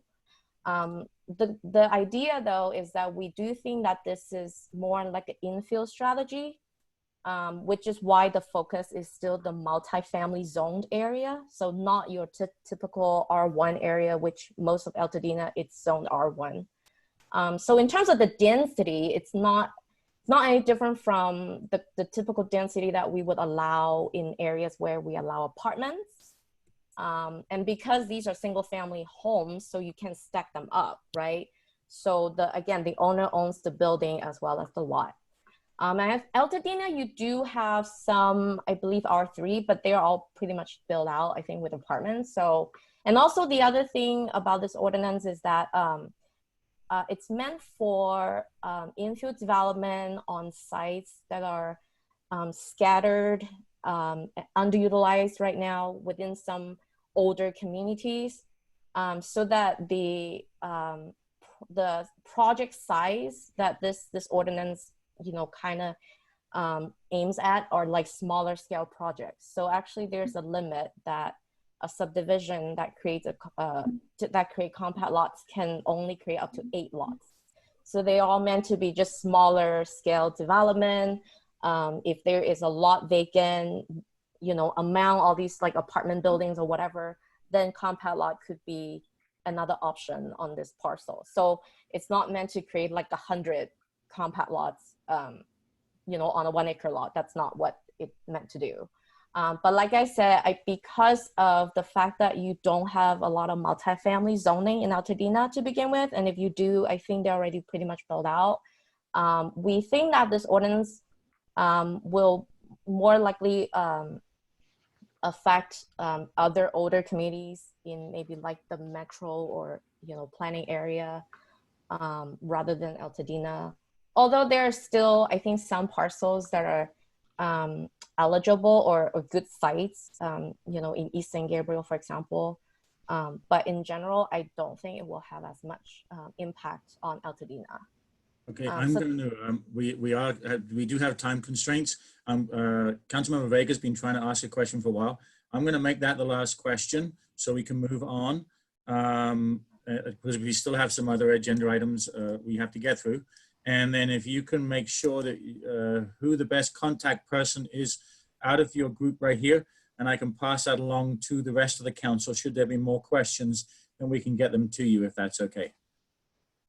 Absolutely. I believe we have been in contact with Patricia. So Patricia actually has our email. So if you have any other questions, you can contact us through Patricia. So I'll pass the last question to Councilmember Vega, and any other council members have any further questions, please go through Councilmember Sutherlen. Thank you. Real quick, Ayala, what was the website that you referenced when you first started your presentation? Yeah, so actually, I mentioned the website for only one of the ordinances, but maybe the best landing page, which will take you to all of the ordinances, might be better, because then you can pick the one that interests you. So it's planning.lacounty.gov/housing/initiatives with an S. Thank And you. you should see them all listed there. Thank you. You're welcome.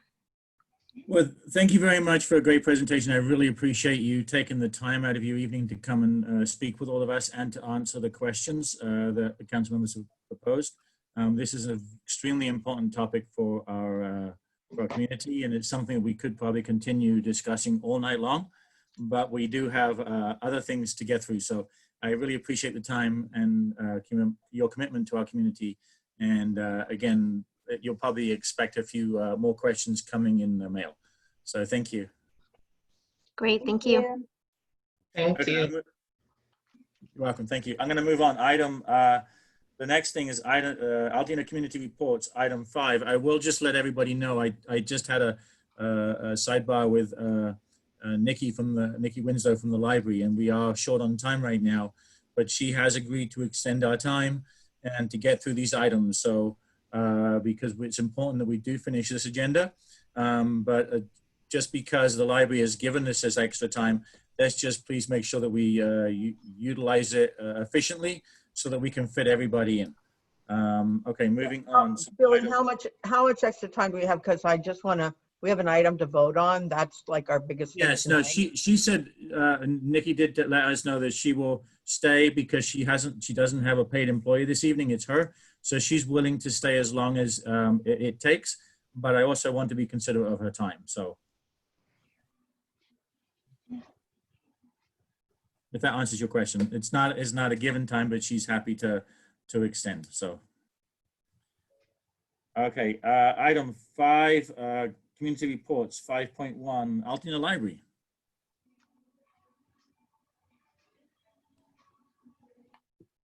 All right, so if there's gonna be extra time, it's for me, right? Good evening, everyone. Good I'll evening. try to shoot through this quickly for you. So thank you again for this opportunity to speak and update you on library services and activities in Altadena. So due to the uptick in cases in LA County and California, as I'm sure you're all aware, the board and library administration has moved the soonest opening date for the public, sorry, Victoria, to return not till after Labor Day. So the soonest at this point would be September 8th. So what we are focused on are our digital offerings and our curbside service, which I'm hoping all of you are taking advantage of. So when we first moved to curbside, you could only request items that were currently on the shelf. So we've transitioned to where patrons can place holds for curbside pickups now. So you can go on the website and order through the catalog the way that you used to request items, or you can give us a call and the staff will place those holds for you. Once your holds come in, you'll receive an email to give us a call and set up that curbside appointment to come pick them up. And just a reminder that if you have library materials, you can return them as well. So feel free to drop those in the book drop and then we'll get them checked in. We are quarantining the items for 72 hours before we check them in to avoid any contact with anything on their surfaces. And I'm very excited to announce that curbside is now going to be starting up on Monday at the Bob Lucas branch. So patrons that would rather pick up there are able to do so. More info, if you want to get that, can be found at altadenalibrary.org/curbside. We're also taking 3D printing orders thanks to our IT manager, Christopher. If you visit that webpage, so altadenalibrary.org/curbside, patrons can submit 3D printing orders, and he's averaging more than a day. So it's, or more than one order every day right now. So it's been very popularly received. We're also working on checking out laptops and more mobile hotspots to the public. We're finalizing our policy on that, as well as the agreement that we need to put into place to make that happen. I'm hopeful that will take place in the next week or two. And we're also looking at launching computer printouts. So there's a lot of people that have computers at home, but they just need the computer printouts themselves. So we know we can't open the doors. We do miss our patrons, but what we're trying to do is focus on how we can expand services to the community through the curbside offerings. Just real quickly, we also have a socially distanced event. Do you have a lot of shredding to do after all the organizing you've done during quarantine? If so, come up and drop off those those papers to shred this Saturday at Main Library. Scheduled from 10 a.m. to 1 p.m., but once the truck is full, that's when he'll finish. So I would say get here early. We also have a couple virtual events. This coming Saturday at 10 a.m., a Write Back to You workshop, which was organized by our two new poets laureate. And then at 4 p.m., we're gonna have an adult trivia night, both of which you need to sign up for on our website. Just visit altadenalibrary.org/programs.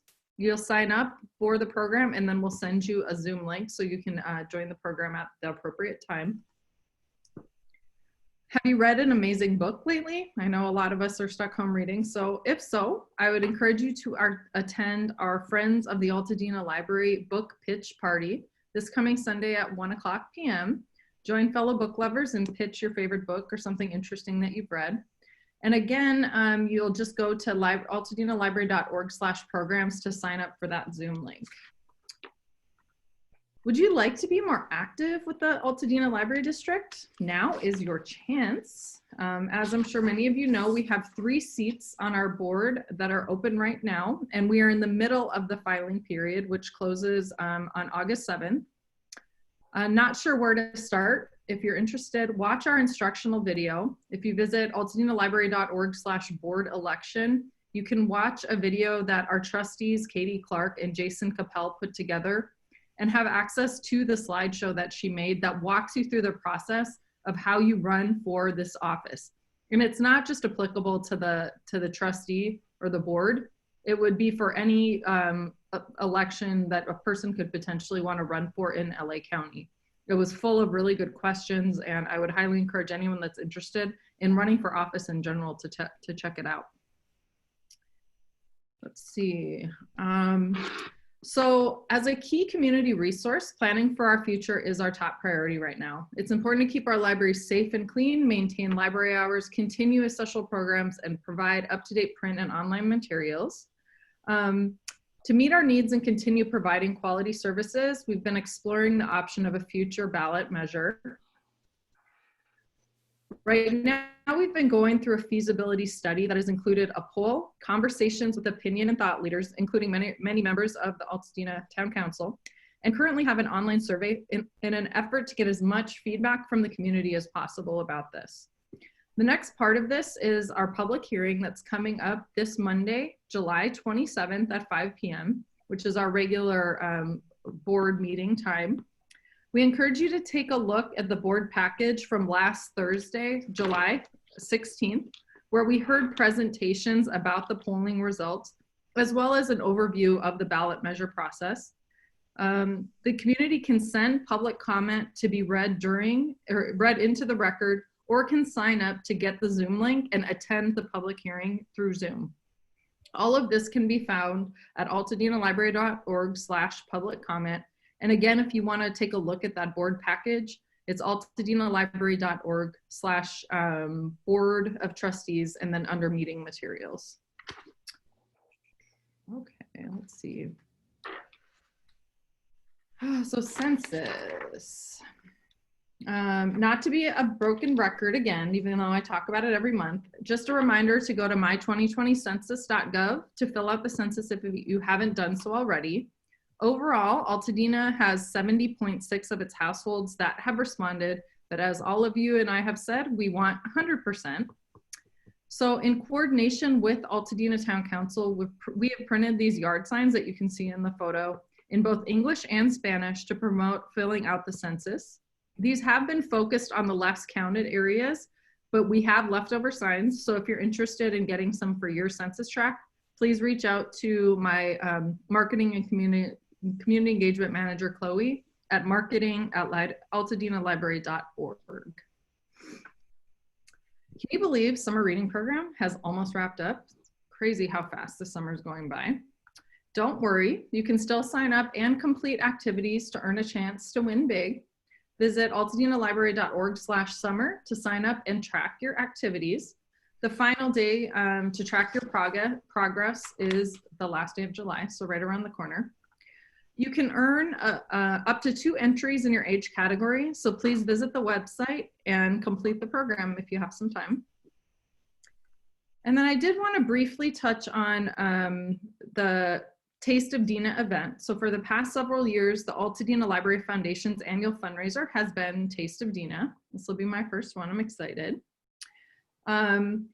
This has moved this year to a virtual event, just like everything else. I'm sure nobody's surprised.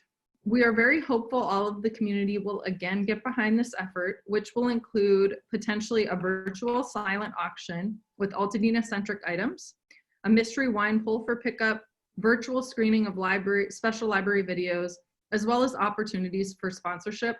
More information is to come. And I did want to share that this year's big focus of fundraising will be on an effort to provide what we're calling our 3rd library branch on wheels. This is so timely with our services being curbside or remote for the foreseeable future. So again, please keep an eye out for more information and hopefully you can help support this effort. And in conclusion, I just want to conclude with a quote, which is, the only thing you absolutely have to know is the location of the library. And I guess at this point, how to find the library online as well. So again, thank you so much for the opportunity to speak and update you, and I'm happy to answer any questions. Any questions from the council? I just have one. What was the date of that, of the shredding? It's this Saturday, the 25th, between 10 a.m. and 1 p.m. But again, I'll try to get there early. Okay. What was the web address for the census sign? Oh, you would just email, it's marketing@altadenalibrary.org. It'll go to Chloe and she'll get in touch with you about getting you some signs. Thank you. Any other questions? Okay, thank you very much, Nikki, as always, and really appreciate you extending the time and helping us out. Thank you very much. No problem at all. Thank you, Nick. Thank you. You're welcome. Moving on, Nick, Sam with LA County Parks, item 5.2.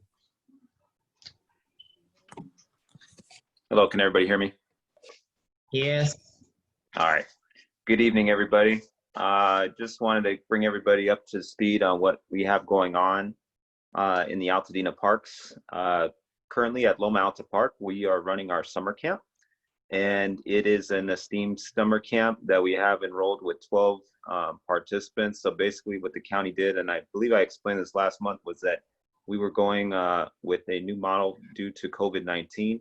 And so all of our camps across LA County were modified to accommodate the CDC and the public health ordinance due to COVID-19. So what we did was we changed all of our camps to a smaller model. And so every camp is basically a 12 enrollment capacity, unless they have a larger space and they would be able to accommodate more participants. So right now we are in session 2 at Loma Alta and all throughout LA County.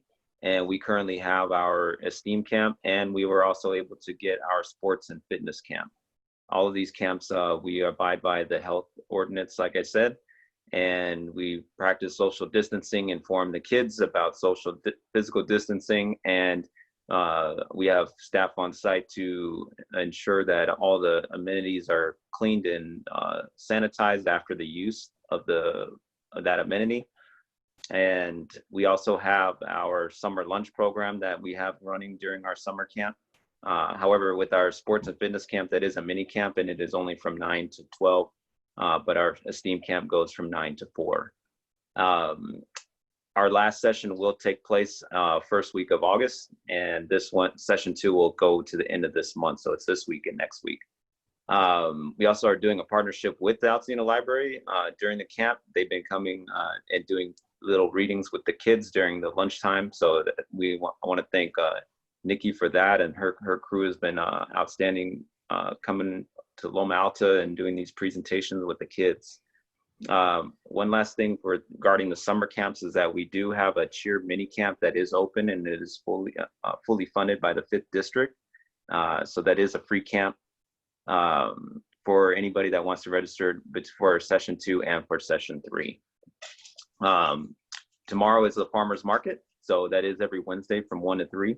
So make sure you place your orders Thursdays from 10 a.m. to Saturday before midnight. We've been getting a great attendance with that, and they've been ensuring that they physically distance, and all the orders have been met, and I've checked it out, and so Stacy and her crew have been doing a fantastic job.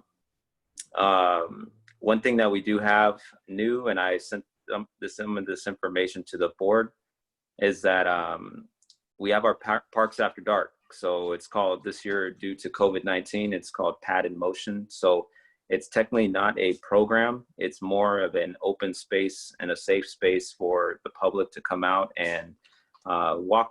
You know, you can ride your bike, walk your dog, walk with your children or your families and your friends. And it starts this Thursday, and it will be going from 5 p.m. to 8 p.m. Basically what it is like I said, it's not really an event. It's just an open space that the department is working with to just have people come out to the parks. This is something new that we're trying, and it's in collaboration with DPSS and LA County Probation. And like I said, it does start this Thursday. Our next event will be August 1st. And the Saturdays events will be in the morning. So it'll be from 8 a.m. to 11 a.m. And our Thursdays will be from 5 p.m. to 8 p.m. So it'll be July 23rd, August 1st, and Thursday, August 13th. I was told today that we did add 6 more dates, and that will run us all the way through October. But those dates have not been confirmed yet. But once I do, I'll make sure to send that information out to the town council. And so anybody that's wondering what will be blocked off, or who is not aware of what will be blocked off, it'll be going up Sunset Ridge, all the way basically to the top. And it'll be at that T intersection between Loma Alta Drive, Sunset Ridge, and it'll go all the way east to Dabney, and then all the way down from Dabney to Palm, and then it'll kind of dovetail into the driveway of the of Loma Alta lower level, and then the walkway will go in between the tennis courts and the equestrian arena. So as I said, it's going to be from 5 p.m. to 8 p.m. Starting this Thursday. And it is free. However, we are asking that people physical distance during this time. Mask coverings are required for this event. And if you do have any questions regarding anything I just presented, I did want to mention one thing about the pools. The pools are still closed. and our gyms and amenities are still closed at this time. However, we are targeting a late fall opening, but nothing has been set in stone yet, as we know. But we are targeting a late fall if we are able to plateau this pandemic. But right now, everything is closed. The only thing we do have open is the facilities for the summer camp participants at this time. So if there's any questions, I'm ready to answer. Okay, thank you. And thank you, Sam. And I just want to mention too, is if you have any PDFs or flyers of everything that you're discussing, feel free to bring them to meeting them and screen share like the library did. You know, when we talk, it helps get the message over, and we can screen share any of the information you may have. Yeah, I haven't gotten the flyer yet for this Pad in Motion, so it's kind of a last minute thing that they threw on us, but it's something that once I do get that flyer, I'll be sure to share it for the next time. Yeah, because we're in a visual image, right? Visual medium right now, and it does help. So, well, thank you very much, Sam. I really appreciate everything. All right, thank you. Thank you. Moving on, item 5.3, Altadena Chamber of Commerce, Doug Cauliflower. Hi, good evening, everybody. I am pleased to let everybody know the chamber is also alive and well. Unfortunately, due to COVID, we've been pretty quiet lately, but we are open for business and there to serve the community if anybody needs anything. Our board continues to meet monthly and we have a good active board, so I just wanted to share that. Secondly, I wanted to share the sad news that Lonzai Shea, the former owner-operator of the Little Red Hen restaurant, passed away last week. He was the fifth of 13 siblings and retired last year from family-owned business that's been in Altadena since 1973.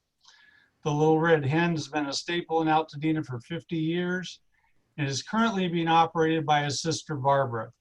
The Little Red Hen is a member of the Altadena Chamber of Commerce, was honored last year by this council, the Altadena Town Council, and earlier this year, Assemblyman Chris Holden honored them as the Business of the Year. So I thought you would want to know that.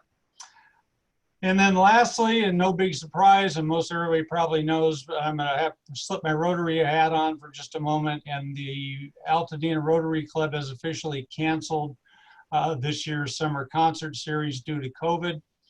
And we will we regret that very, very much, but I think everybody understands why, and we look forward to a great season in 2021. And that's all I have, unless anybody has any questions. Any questions from the council? Thank you. Thank you. Appreciate it, Doug, very much. Moving on to the next one, committee reports. Item 6.1, Land Use Committee. Councilmember Markison.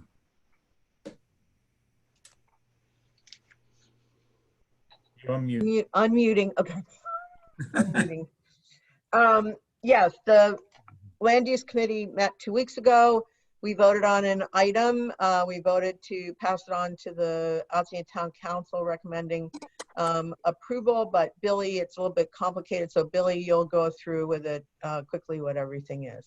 Yeah, as you've all had this in your inbox twice prior to land use and before this meeting, you've had plenty of time to go everything. So I don't need to go over all the same things I went through at land use. I'll make it brief.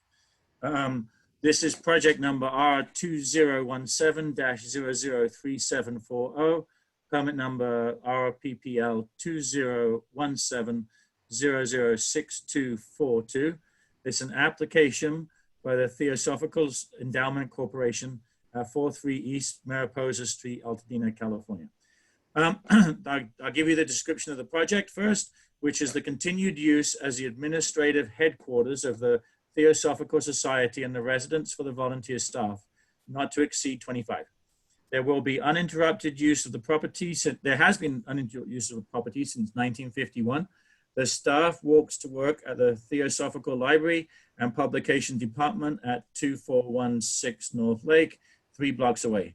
The buildings are used for residences on the grounds, including a main house, 2 cottages, and a second-story apartment above the garage. There are 20 parking spaces and there's no change to the building or grounds or planned or expected. I'm not going to go over the messages that we went back and forth, but just an update here, just to remind you, this is not a CUP, and there will be no conditions added to the application. This permit is for a continuation of a variance that's been in place since 1951. It is also important to note that according to a conversation with the planner, there was a delay between the expiration of the last variance and the new one currently being applied for, which is the only reason for the large gap in dates and the only reason that there has been, and the reason why there's no delay. If there hadn't been a delay, there would have been no need for a hearing and the variance would have been issued and this would never have come before the ATC. Right. We did do outreach, but due to the stay-at-home order and social distance and no public gatherings, members of the land use committee within the affected census tracts flyered all the closely affected properties within the 1,000-foot radius and requested feedback from those. We did get a couple of residents who were actually, we came into contact with during the flyering, who both said that they were, the Theosophical Society were great neighbors. They wished them to continue their use and be there. And we also received 4 positive emails to continue their variance. We received no negative emails or no indifference. So that was the result of the outreach from the community. And this went to land use for the July land use meeting, the first Tuesday of the month. And it was approved to send a letter of recommendation to LA County office for approval of this particular project. That I'm going to make a motion for the town council to approve this. And then once we get a second, then we can take any questions anyone may have. So Yeah, my motion is, can we make sure, Billy, that it says recommend approval? Yeah. We're going to recommend approval to the Regional Planning Commission. Yeah. Okay. Okay, I'll just read you the same one I had for the land use, which is due to the results from the outreach and after review of the project, we move to make a motion that the ATC send a letter to LA County Regional Planning Office for the recommendation of approval for project number R2-017-003740, permit number RPPL 2017-006242. And also want everyone to know that this was approved for a recommendation by land use. So, right. That's the motion. We have a second? A second. Okay. Are there any questions or discussion? Go ahead. Go ahead, Dorothy. Oh, just a quick question. What is the duration of the term of the permit, the renewal? Prior has been 10 years. 10 years? Okay, thank you. Any other questions or discussion? No. Okay. Okay. Since Billy, you're doing the motion, I'll go ahead and do the, everybody in favor of approving the recommendation to send to regional planning, say aye. Aye. Aye. Opposed? Abstain? Okay, we're good. Jennifer, oh, there she is. She's back. Okay. Pat, we can't see Pat, so I don't know what happened. I said yes. Oh, Yes. okay. Pat Okay. yeah. All right. Thank you. So it was unanimous. Okay. Okay. Okay, moving on. Can we move? Have we done Councilmember Robinson with land use? There's no other comments, right? And I just want to make sure everyone know we didn't jump over it at the beginning of the meeting. Councilmember Sutherlen said they received no public comments for this particular agenda item. That's why we didn't do public comments at the end of this. Correct. Okay, thank you. Okay, moving on. Item 6.2, Election Committee. Councilmember Jones. Good evening. The Election Committee report is as follows. The following rules and dates for the Town Council 2020 election were voted into effect at the June 16th meeting. There will be early voting on November 3rd, regular voting November 7th. Election rules and dates will be presented at the August 18th meeting and voted into effect. As of today, the following council members declared that they will not be running for re-election, but would extend their terms to December 15th.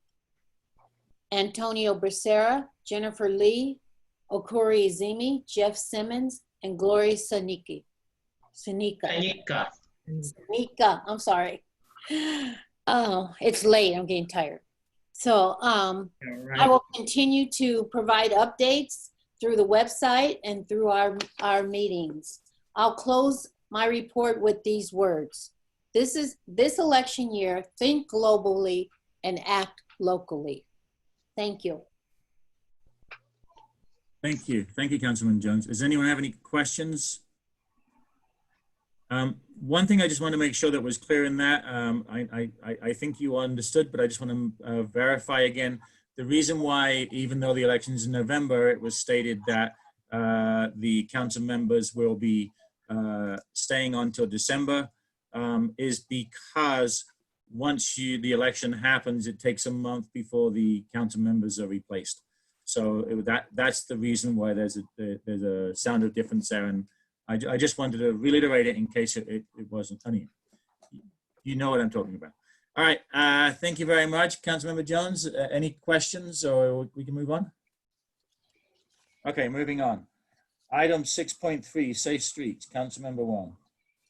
Yes, thank you. So, ladies and gentlemen, I would like to announce, since our last town council meeting, the LA County Public Health and LA County Public Works have put their plan for the Slow Streets program into application. So we did submit our first application to align with the Parks After Dark in Motion at Loma Alta Park, and through the Safe Streets Committee, and we're also looking to add more networks. So if you're interested, or any of your neighbors are interested, you can go to, I'll put the link, it's actually on the Safe Streets Committee link to the website, but I will also share it with you.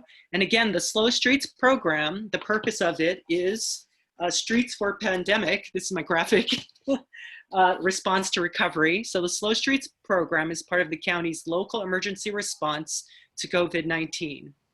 The Slow Streets program has the following goals: to promote traffic calming while more people are at home, to help communities comply with social distancing, more space on the streets, to encourage physical activity, which we need for both our physical and mental health. So if you want to get involved, it's super simple. You just might say, I want to have a slow street in Altadena. You can apply yourself online, and I have it online, but it's pw.lacounty.gov/vision0, and they're really simple street guidelines, and the county will get back to you to address your application. And it's just a great opportunity to create space. And my quick little plug is outdoor dining, again, is a reality here during COVID. And so if the Chamber of Commerce or anybody wants to think a little bit wider on this issue, we could, kind of pitch to the county to have a wider open street and also connected with a neighborhood slow street. Any questions? That's my report. Thank you. All right. Thank you. Thank you very much, Councilman Wong. Okay, moving on. Item number 7, general public comments. Councilmember Sutherlen. Okay, even though I have a black screen there, I am still here. Hopefully I'll get my computer fixed so that you can look at me again. I have 3 public comment. The first one was sent to me by Anne Marie Higginbottom, a message from Assembly Member Holden. He says, "Good evening, Altadena Town Council and community. I hope you are all safe. I know these are changing times and stressful as we try to navigate our lives in the new normal with new routines. Please check my website, and I'm going to give you a short version of it, a41.asmdc.org, and there is a place at the top to click for the COVID-19 updates. and there's a lot of connections that he's attaching there. For information on the COVID-19 response. And although my district office is not open for in-person meetings, it is remotely staffed daily for your calls at 626-351-1917 for assistance and information. Be well and stay safe. Best regards, Assembly Member Chris Holden. That was the first one. And the second one comes from Joy Walters. And I don't think I need to time that. Just a second. This one's short enough, so I don't need to time it. This is an addition to the letter that was read at the last full meeting. This is a letter on leaf blowers. So she sends an amendment or an addendum. Along with the concern for air quality is the concern for the increased exposure to noise pollution. Since the stay-at-home mandate, more people are working from home. Children are going to school at home. At the same time, landscapers continue to use the leaf blowers, creating havoc for those trying to focus on work. The noise level of a leaf blower can exceed the 75 dBA level, and according to WHO and the EPA, this increased exposure can lead to stress-related health ailments, including the increased rate of heart attacks. According to the LA County Public Health, Title 12 exemptions in Part 5, 12.08.570, Section L. There are no restrictions to the volume level of leaf blowers. Please ask Supervisor Barger to convene the CSD to 1, fix the lack of restriction, 2, and study the effects of gas-powered leaf blowers in our already polluted air due to the heat island effect, 3, and consider banning the leaf blowers until the pandemic is over due to the new evidence that the virus can be airborne. Currently, we have a petition, change.org, with 240 signatures. That's that one. And the third one comes from, okay, her name is Machiko Lynch. On behalf of Canyon Crest Conservancy, I would like to share our exciting future projects that have been discussed among our group, our nature-loving neighborhood friends, and our town council member, Dorothy Wong. Last week, our neighborhood had an exciting view of the mama bear with her 2 cubs on Canyon Crest along the lower Millard Canyon and Meadows neighborhood. We have many new neighbors who have moved from the city to the canyon. As the long-term residents, we would like to welcome them and gift some Bear County wisdoms. In order to coexist with wildlife and community right next to the natural environment, we would like to address a few issues/concerns. Speeding on Canyon Crest Road, residential fire and wildfire risk, wildlife encounters, the use of road rat poison for pest control. The following communication methods can be used. 1, place signage at several crucial locations, for example, slow street signs, mountain lion signs, arroyos, and foothills conservancy. 2, draw a double stripe on the street, proven effective for getting drivers to slow down. 3, offer classes and educational events, for example, how to control invasive plants, brush cleaning 101, fire safe landscapes, etc. 4, create and place our education kiosk at Hairpin Curb and another location on Canyon Crest Road. 5, create and send a welcome to the neighborhood packet, including contact numbers of agencies in charge of each item, preventing abuse of 911 calls. 6, have a monthly educational hike or trash pickup, etc. 7, collaborate with and support the local conservancy.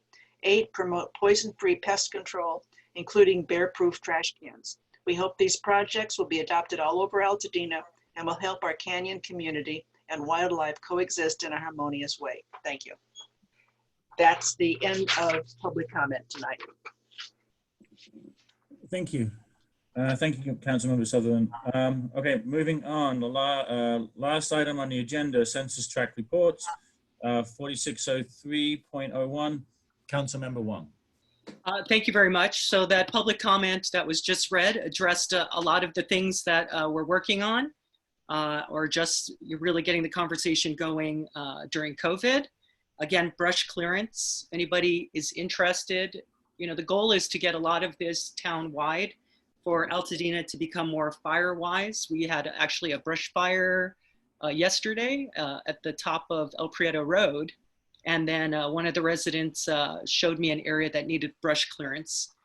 So anyway, if anybody wants to get involved in that aspect of Altadena and seeing it grow would be great. Also, I talked to Edison yesterday because pole replacements going on and power outages are coming back. So perhaps it's a time for us to think about inviting SCE back to have a conversation with us as work starts back up again. Firewise, Altadena is one, Trailwise, which we talked about. And then I would put the word out to anybody who is interested in historic districting. The county has verified Jane's Village homes to be eligible for historic districting. That includes Census Tract 460302. So if anybody is interested, now is the time. So it's time to have the conversation. So send me a message or we'll put the word out. And then the last thing to leave you with is food is very important during this time. And one of the popular places that our seniors over the age of 65 with low income and also those on CalFresh EBT can get a fruit and veggie bundle at the Altadena Farmers Market. Stacy says the 30 boxes will come to the first come, first serve, starting at 1 p.m. And then Stacy says she can get more boxes to give away if she gets more donations. $18 at the Altadena Farmers Market if you want to donate so we can get more boxes. First come, first serve. And I see a lot of smiling seniors and folks enjoying fresh organic fruits and vegetables. Thank you very much. Okay, well, that concludes all our agenda items. I appreciate the time, everybody, and especially before we close, I want to give a huge, huge big thank you to Nikki Winslow again for one, the library hosting, and two, for her time, and two, her extra time in making the meeting come to its conclusion. So thank you, Nikki. Really appreciate everything you do for us on the council. Okay, so the last... The bill should be double overtime. Yeah. Because we have a lot of money in our account. Yeah. All right, so moving on, last item, item number 9, adjournment. Do I have a motion on the table? Motion to adjourn. John, second. Second. Well, Reggie, second. All those in favor, say aye. Aye. Aye. All those opposed? Abstentions? Thank you very much. We'll see you. Thank you, Nikki. Thanks, guys, everybody. Thank you. Thanks, Sam. Bye-bye, everybody. Bye, everyone. Have a good night. Bye. Bye. Everybody stay